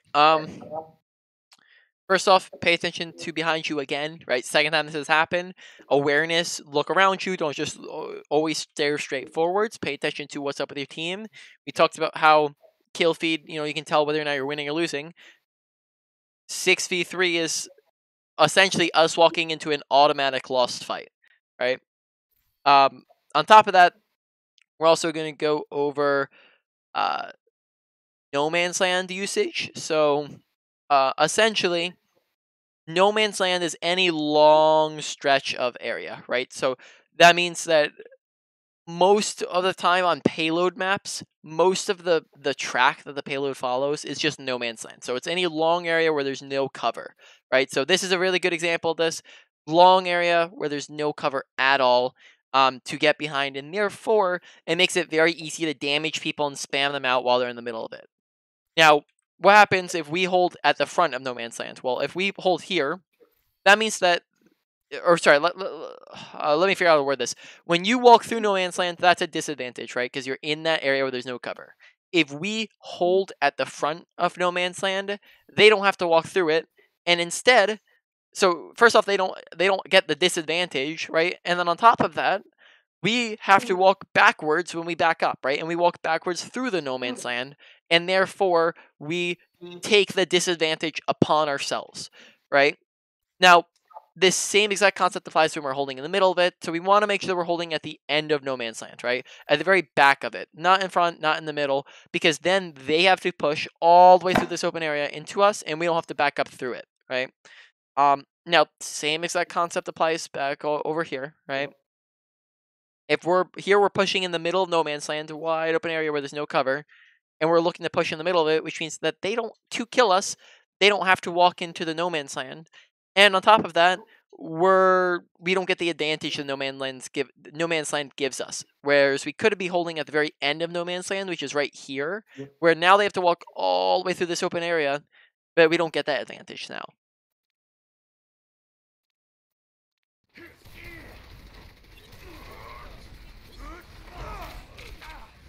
Hey, question about that. On the No Man's Land, we run into this situation pretty often where they double shield and it feels like we don't have shield break. Should we be trying to flank there, or should we just be spamming even without, like, a Junkrat, for example? So, should you be looking to damage shields if they have double shield and you can't break them? Should we be looking to flank, or should we just be spamming? It really depends on your composition, I would say, and the amount of flank angles that you have. If you have off angles that you can go for, then you feel like they have a ton of shields, then yeah, that's a very good option a lot of the time. If you have a ton of shield break, then go for shield break. Shields are pretty breakable now. In comparison to how they used to be, because they used to be pretty nuts, and they nerfed them a long time ago, so they don't have as much energy. So breaking shields is a lot more applicable now, and yes, you can look to break shields pretty easily. But there is nothing wrong with an off angle. As Sigma, you're typically not going to want to off angle too much because or not too much, but it depends on what is your second tank. Here we don't have a second tank at all, so we act as the main tank here. If you have an Orisa or Reinhardt, then they act as the main tank, and you act as the off tank. In that case, you can look to off angle. But if you're the only shield, you need to be with your team on the front line. You can't be going off on your own little adventure. But in this instance, we can spread out a little bit, right? We can have us sitting main here. We could have McCree or Hanzo up top here, bottom here, right? We could have some like Reaper in their back line, right? We can spread out and yes, takes different angles and try to get beyond the shields. That's an okay option. It's really all going to be situational. Most things in Overwatch are situational, and it's going to depend on what comps are being run, what map you're on, what off angles are an option, right? That's all going to impact it. Awesome, thanks. Yep, no problem. And I guess between like Hanzo, Zen, McCree, and Sigma, we have a Junkrat would maybe be better against double shield, but we have enough. Yeah, you have a lot of spam. Yeah.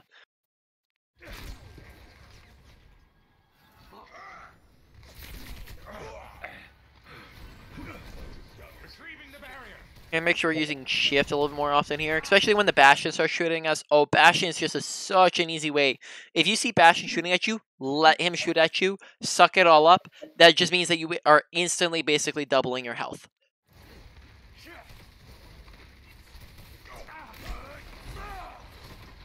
Okay, so now that So the potential problem we get into is now that we've given them the corner because we had to regroup with our team, now this is the new no man's land right here.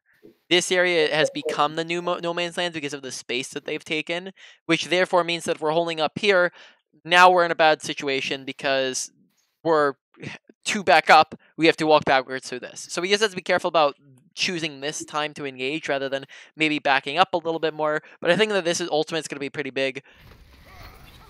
Okay, pretty massive. Okay, when you're ulting, okay, let's take a look at this.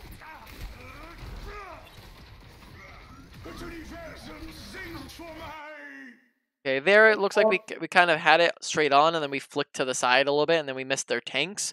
Just look to place it a little bit more accurately here, so we probably could have gotten all 5 here, besides the Ana. Could have gotten tanks, because look how far to the side that is. Yeah. On top of that, when we're ulting, we can get one shot, one volley off in the sky, and then the next volley we have to look to hit them on the floor. So now, right now, we should probably be looking at the floor underneath McCree and Mercy. Just roll off the map. All right.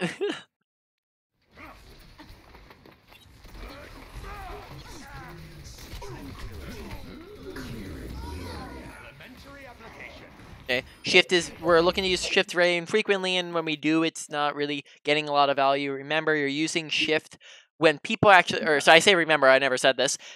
You're looking to use shift when people are looking at you and people are shooting at you. If nobody's looking at you, shift doesn't get value. If nobody's shooting at you, shift doesn't get value, right? So when we use shift here, when we're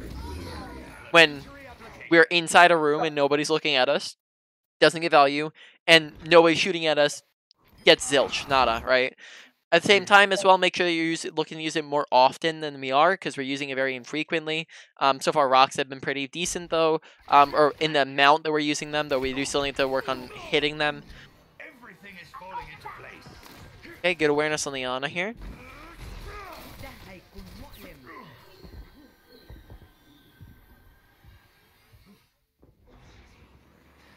Oh, if you heard her run away there, just keep up your audio awareness. She had run away there, and we can hear her footsteps trailing off, so we don't need to be opening up with the grasp.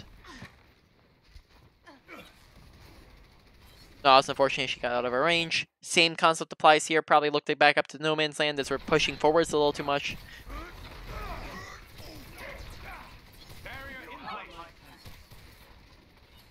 I think that was just lucky because he dropped his shield.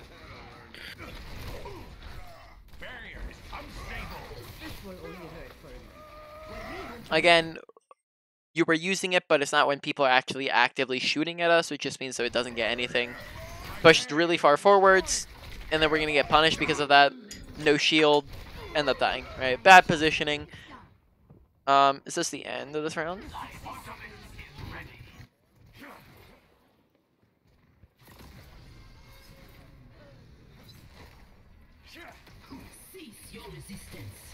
Alright, so we've been doing you for a little bit. I think because we're gonna do a 10-minute or maybe like a 10 to 15 minute, because we do have two people here, kind of a wrap up of what are the main points to work on, or in a review of the things we were talking about.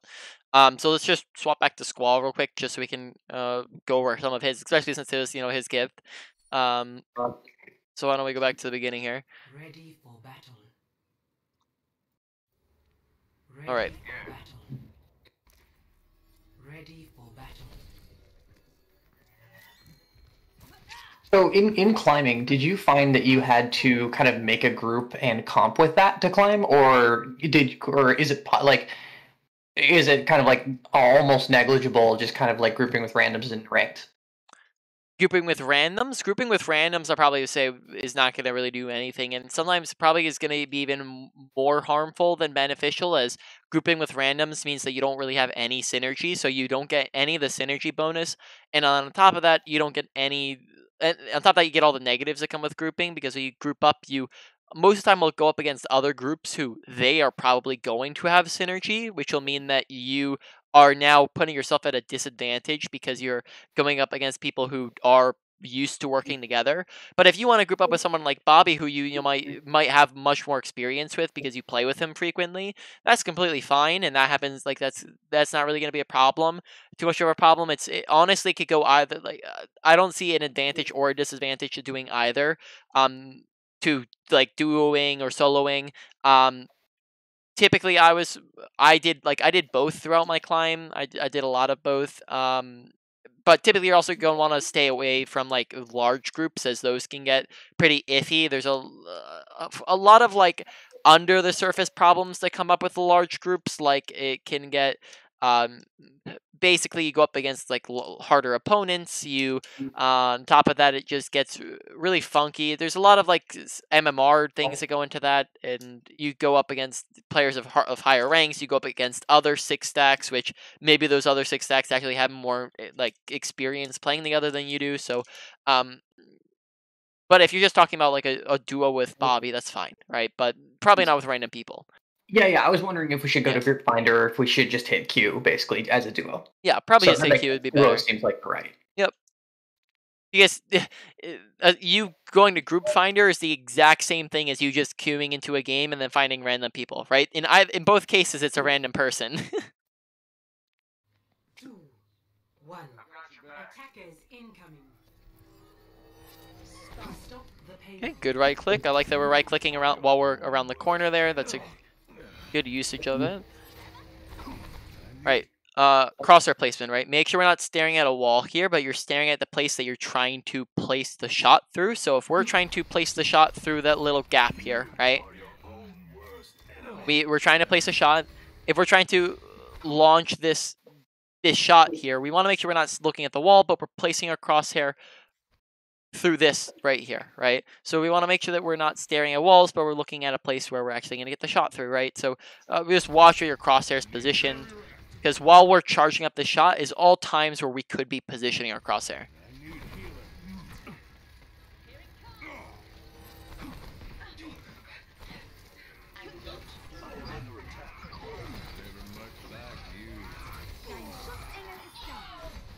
Okay, I like the Harmony orb usage. Okay, we have a pretty good grasp on Harmony orb usage so far, it looks like.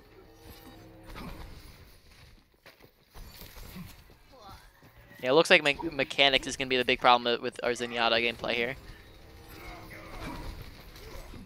So far, it looks like we're right-clicking a little too much. Oh, we overextended slightly there.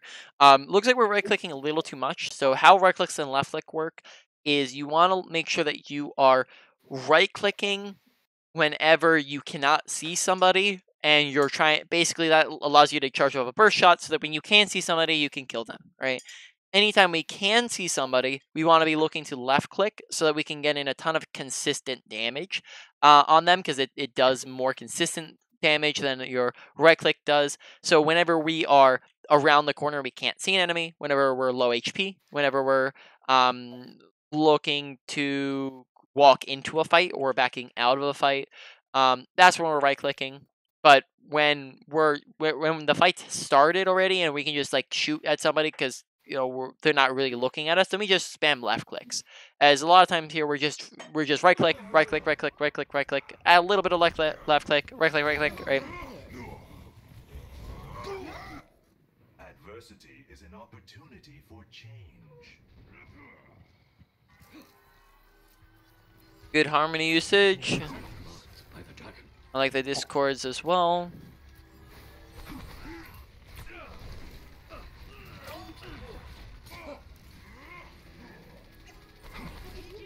So like right here when no one's looking at us, this is where we just go for a bunch of left clicks.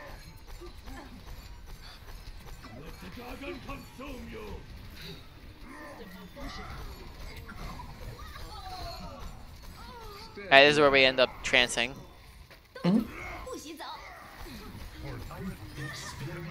Alright, so you just gotta watch kill feed there. Watch and learn. Alright, so we have a lot of stuff to review across like 2 different people here, so why don't we just hop out of that, hop in the training range. I hope my voice doesn't go out here. I've been coaching for 4 hours straight. Okay. Alright. So, well, where do we start? Let's go over Squall first then. We went over like a bunch of different supports. We did not really much of Ana. We did Brig to start off, so let's start with Brig. So Brig, make sure you're not. We had very, very fantastic armor packs. We had good awareness of when people were low HP. Just make sure you're paying attention to health bars real well, so we know overheal, because overhealing does absolutely nothing. With our whip shot, make sure that we're constantly looking to whip shot, because you'll see that when we whip shot here, you're going to see a little spurt of like yellow stuff that comes out of us, right? That's the inspire, and that'll last for us for a couple of seconds. So we want to make sure that we're just using whip shot every single time we get it. Actually, I think it's a 4-second cooldown. Yep. So you'll be getting that every 4 seconds. Just make sure you're looking to use that consistently, because each time that's going to mean that you're healing the same way that when you swing on something, that does your healing too, right? That way you can keep your healing going. You want to be constantly doing that so you can keep that. If you look at the bottom right here, you see the Inspire uptime percentage. That's how much your Inspire's going. It doesn't, you don't actually get that in the training range here, but you will get that in the game, so just pay attention to that. As we weren't very frequently even like doing anything with our gameplay on Brig, we went very 0 to 100 very fast. We would just be kind of chilling, doing nothing. We'd just be like this, pack, right? Pack, and that's like all we're doing. And then all of a sudden we'd be like, attack! And then we just go in and we just go like this and then run out to the open and then die, right? Just make sure you're looking to be a little bit more in the middle, right? Don't respect your positioning. Don't run out to the open. Stay with your tanks. Look to get consistent whip shots off. If you're with your tanks and they get a little bit close to you, you can go for some swings in, right? Just make sure you're respecting positioning. You're using cover correctly. Right, that was a big one for both of you guys. Is like just positioning. I probably say one of the biggest ones for both of you guys combined. Just making sure we're respecting cover and not out in the open. Rally usage, I think you had good timing with that. Just make sure that... yeah, I think with Rally we're just fine.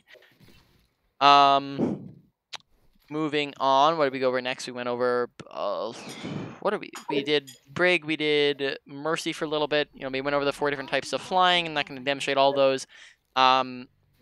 Make sure you're just going for... Resurrects are like the most important part of your kit, so just make sure we're trying to get those off consistently.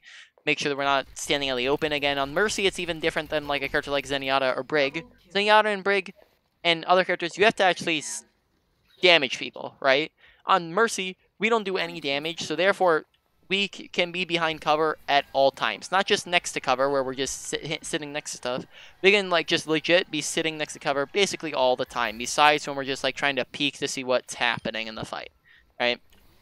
So just make sure you're trying to fly from cover to cover, stay next to cover. Make sure across all your supports so you're not just, you know, pick some supports to stick with. Don't swap between them all and try to you know, pick some supports to main, not stick, keep swapping in between everybody. Moira, damage and healing, right? You heal anytime healing's necessary. When healing's not necessary, we look to damage with both our orbs, with both our right clicks. Like when I throw an orb here, we can see this. We're at 8% right now. We toss in, or not, it's going to be 9% in a second. We toss an orb into a room and it's going to do kind of the max damage. Just let that go for a second. It's actually not killing anything. Alright, so let's do one more because that wasn't very good. We used it when nobody was in the room. Let's wait till people go in the room. Okay. So you can see it gets you around like 9. If you get the max orb usage out, it's going to get you around like 9%, right? Which means that we can get a decent amount of ult charge going in between fights and whatnot. So anytime a healing orb is not needed, look to throw a damage orb. Healing orb is going to be needed when people are low or when they're too far away from you to heal. Other than that, damage orb when you're not healing, look for damage. I didn't get to look at your ultimate usage because you swapped off. Then we went over Zenyatta. And no, yeah, I think, yeah, that's what we did. We went over Brig, Mercy, and Zenyatta, right? And a little bit of Moira in there. Mostly, yeah. Yeah, so make sure that you are looking to with Zenyatta orbs. I think we're fine for what I saw. Make sure we're not just constantly right clicking, but we're looking to add in left click so we can actively see people. I think I didn't get to see much trance usage, just the one that we messed up. With your ults, make sure you're paying attention to kill feed, and just in general, pay attention to kill feed so you can see what's happening. I think awareness across everything was another big one that we struggled with. I think we did a good job of paying attention to what our team's up to, but we weren't really paying attention too much to what enemies were up to and our health and like all the other things that go into awareness. So just make sure we're paying attention to everything, not just what our teammates are at. We're going to go over a new topic real quick, just since we have a little bit of time. Or actually, basically just we'll do this in fast mode. Make sure that when you're with your crosshair placement, or where you're placing your crosshair, that you're constantly at head level. If you're aiming down here or at bodies, right, that just makes shots harder to hit, and all your spam shots are going into bodies rather than headshots. So when we're aiming, we want to make sure that we're aiming at the head level, so that every time we're spamming on a corridor, that all these shots are just hitting heads. So we do more damage and whatnot, right? And the damage is easier, so we'll make sure we're aiming at head level, right? So there's very little adjustment. So main things for you, okay? Like, what do you need to work on, right? What are the main things? Probably say positioning and survivability are the, and then we'll add in like, oh, I guess never mind. Yeah, positioning and survivability are number 1. Number 2, we're gonna put at awareness and aggression, because your positioning affects your survivability, right? Your positioning affects how long you stay alive, and then your awareness affects how aggressive you should be, and therefore also affects how well you stay alive and how well you're doing things, right? So that's probably going to be your number 2, is just make sure you're paying attention to what's happening so you can therefore make decisions off of it. Off of that, that's probably gonna we're on a bunch of different characters, so I'd probably say like maybe just general ability usage is gonna be like the third one, but there's a lot of just we went over like 4 different characters, so there's just a lot of itsy bitsy areas that need to be worked on, a lot of consistency things where you just want to get better across all these different characters. Focus in so you're not on 6 different characters. 1, 2, 3, 4, 5, 6. There's 7 supports, right? Don't play 7 supports, as that's just gonna make it harder for you to get better. And then before I go over to Bob, do you have any questions about anything that we've gone over? Yeah. So we're on. So since I'm gonna focus on Ana, I've heard that main goal on Ana is take high ground, keep high ground all the time, basically. Is there any like sites that you look at to say like, oh, here's all the good spots, or do you just kind of like wander the map yourself? Basically, it's all going to be situational about where the fight's happening. Not every high ground is good high ground. So let's say, for example, like, you know, if we're on a high ground here, or over, let's say like we're on high ground over here, and the fight's happening like around, like, all the way in there, right? The high ground's not going to, or the fight's happening over there where those spots were, right? High ground's not going to be the great. So whenever you're taking a high ground, it needs to be in the fight, right? It can't just be outside of the fight. And no, there probably wouldn't say there's too many sites that just tell you if you want to, you can look up YouTube videos. That'd probably be the best place to go to. You can look up like good Ana spots, like good positioning. But in general, we never got a chance to go over it. So I mean, you guys ordered. Yeah, you guys ordered more sessions. So in the next time, if you wanted to go more over Ana, we could definitely go over more over Ana and talk about where you could position well with her. But there's basically general rules that will help you understand where to position if you understand those rules, which you don't really have too much time to go over them right now. But yes, you can look up YouTube videos, and there's also rules that you can follow that make it easier to understand where's good positioning. Perfect, thanks. All right, any other questions? No, I'm good. All right, so moving on to Bobby. We started off on ball. Make sure that you are looking to slam off of objects as often as possible, right? Any old thing that you can. We talked about the tech where you can roll backwards, jump, and then slam off of that. Talked about how whenever you're ulting, you want to make sure that you are looking to grapple up or just roll off of something. Ult and then slam. That way you group them all up into your ultimate. Besides that, I think you had a decent grasp on ball, and I think ultimates was one of the big problems with your ball gameplay. Moving on to what other cards? We played Monkey, we played Sigma. And I don't usually play Sigma. I play I think Diva, Ball, and Monkey the most. Alright, and then Zarya if it's like a Rein Zarya, if the other tank wants to go Rein. Monkey, with your bubbles, just make sure we're not just like, waltzing and plopping our bubbles. Make sure that we're using it for when we're engaging. Or when we're like low or something like that, or our teammates are low, right? You don't just plop them. We want them for when we need them because it's a very long cooldown. High grounds are gonna be great for you.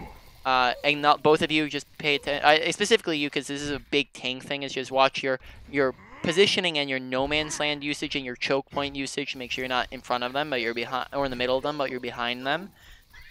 Take high grounds as often as possible. Take it away from them. Take the advantage away from them, as well as give your team the advantage whenever possible. And then we can draw from high ground and then just leap it backwards.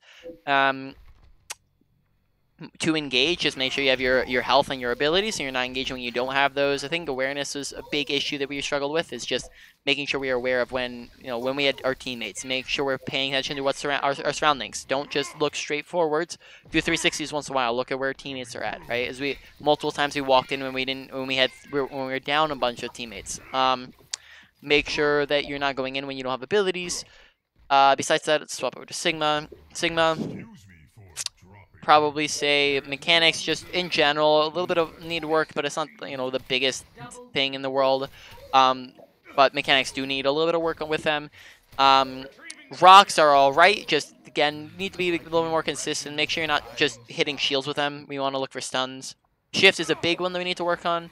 Make sure that you're looking to use that at the beginning of fights and more as often as possible, and when people are actually shooting at you, so you can get a bunch of health going and rotate it for in and out with your shield, so you can use it as tanking. Shield usage, I think was did I have anything to say about shield usage? I think I died a couple times when Yeah. the shield was still full. Yeah, so just make sure you're using it, right? That's a big one. Look to place your shield inside, with your positioning. Look to place it inside walls. That way, half of it's covered and they can't shoot the rest, and they therefore can't damage it as much, and it stays alive longer. And then on top of that, when you go play corners, it helps your team play corners as well. If you're standing right here, you encourage your team to stand behind you. If we're playing here, we again encourage your team to stand behind us at good positioning. Ultimate usage, I think just don't rush it. That's a big one on Sigma. It's just, if you see a bunch of people grouped up, hit them all right away. But if nobody's grouped up, give it a second to try to get as many people as possible. I think ultimates in general is a weak suit of yours. Just make sure that you're putting. It's a very, very important thing to be looking at. So just make sure that in general that you're looking to hit as many people with your ultimates as possible, and that you're looking to use them at the right timings so that we're getting them good value out of them. So just make sure we're getting as much value as we can out of them. As mines we were struggling with, and our ult we struggled with a little bit. In general, let's say, what are the main points for you? Probably say, let's see. Probably say positioning as number 1 again, and then awareness as number 2 again, just like Squall. Because our positioning led to a ton of deaths, and then our awareness led to a ton of fights where we'd walk in without our team. Besides that, ultimate usage is probably going to go at number 3, as we want to make sure that we're using those a little bit better. And then on Sigma, not so much as Ball, but and then number 4 would just be our ability usage. Squall as well, just remember that you're looking to... Oh, never mind, I already mentioned that. Yeah, just make sure that you're, looking to focus in on targets as a, I didn't really have any ability to look at your ultimates as, we never had ultimates. And ultimates are a big part of the game. If you're not using your ultimates properly, you're not winning a ton of fights. And if we never get an ultimate, then we're never going to be able to properly use our ultimates and never able to carry. So just make sure you're looking to get that down and just not swap, pick some characters, and then that's going to be a big major one for you. Awesome. All right. Bob, do you have any questions about anything that we've gone over? I guess with Sigma, what's, with Ball, I understand his combo, swing, pile drive, shields, get out kind of thing, right? Yep. With Sigma, what would you say, shield up, poke, when do I eat, do I what combos can I do with him that... I wouldn't say Sigma really has per se a ton of combos. You can, with your rock, you can combo, so you can shoot somebody and then rock, and then that'll put them at 1 HP, and you can shoot them again. You can rock someone and then shoot them.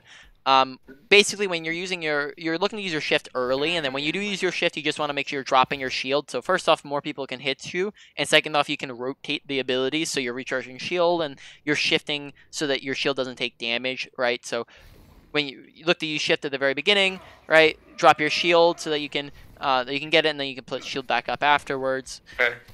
That's the big one there. When you're using your shift, you can look to step forwards just to make it easier for people to shoot at you. So we can shield. We can shield in the corner, right? Shoot. Okay, that we see people looking at us. We walk forwards. We eat. We back up. We shield. Right.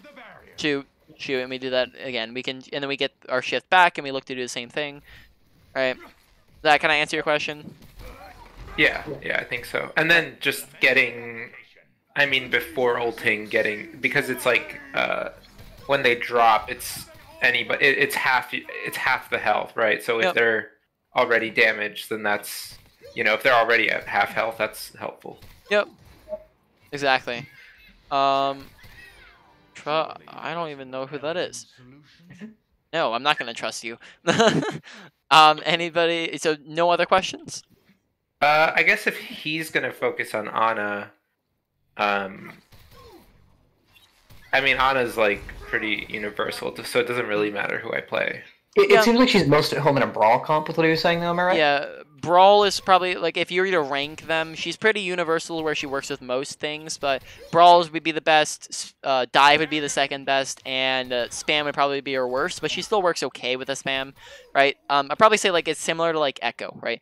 Echo is probably, I'd say, is the most versatile character in the game to where she works with the most out there, but she still works best with a Spam, works second best with a Dive, and works worse with a Brawl, but she still can work in anything, right? So it's very similar to Ana. Okay. So in that case, the best tank would be like Zarya, that Bob plays at least, would be like Zarya and then maybe a ball. Wait, say that again. Like if we were gonna combo and he's playing Ana, who would be the best character for me?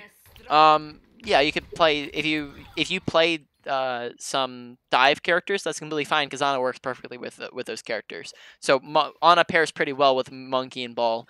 And what would you say the third one was? Diva. Diva, yeah. Diva, yeah. Ana works pretty well with those. Honestly, I don't see that combo as any issue. Would I be the nano target or like a soldier or a? It always depends on the situation. That can be something we can go over if we went over Ana more.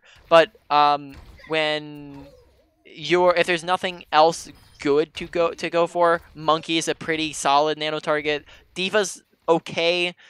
Ball is okay. I'd probably say Diva and Ball you're gonna go for only if there's nothing else that's good, and they're also like in the middle of engaging. Them being low HP also is good because they look at their health back and give them damage reduction. Monkey would be the best of the three though. Right, and I think he's better not on his ult, like, right? Like I don't think that's a good ult combo. Yeah, it's okay, but what you want to do with that is, like, if you have both of them, you can basically rotate them to where when your nano is gonna give you a ton of survivability, you can stay in there longer, and then when you feel like you're gonna die, then you ult, right? That way you can stay in being super aggressive even longer. Right? Anything else? Take that as a no. I think I'm okay. Yeah, I'm all set. Alrighty, well then I'm gonna end the recording here.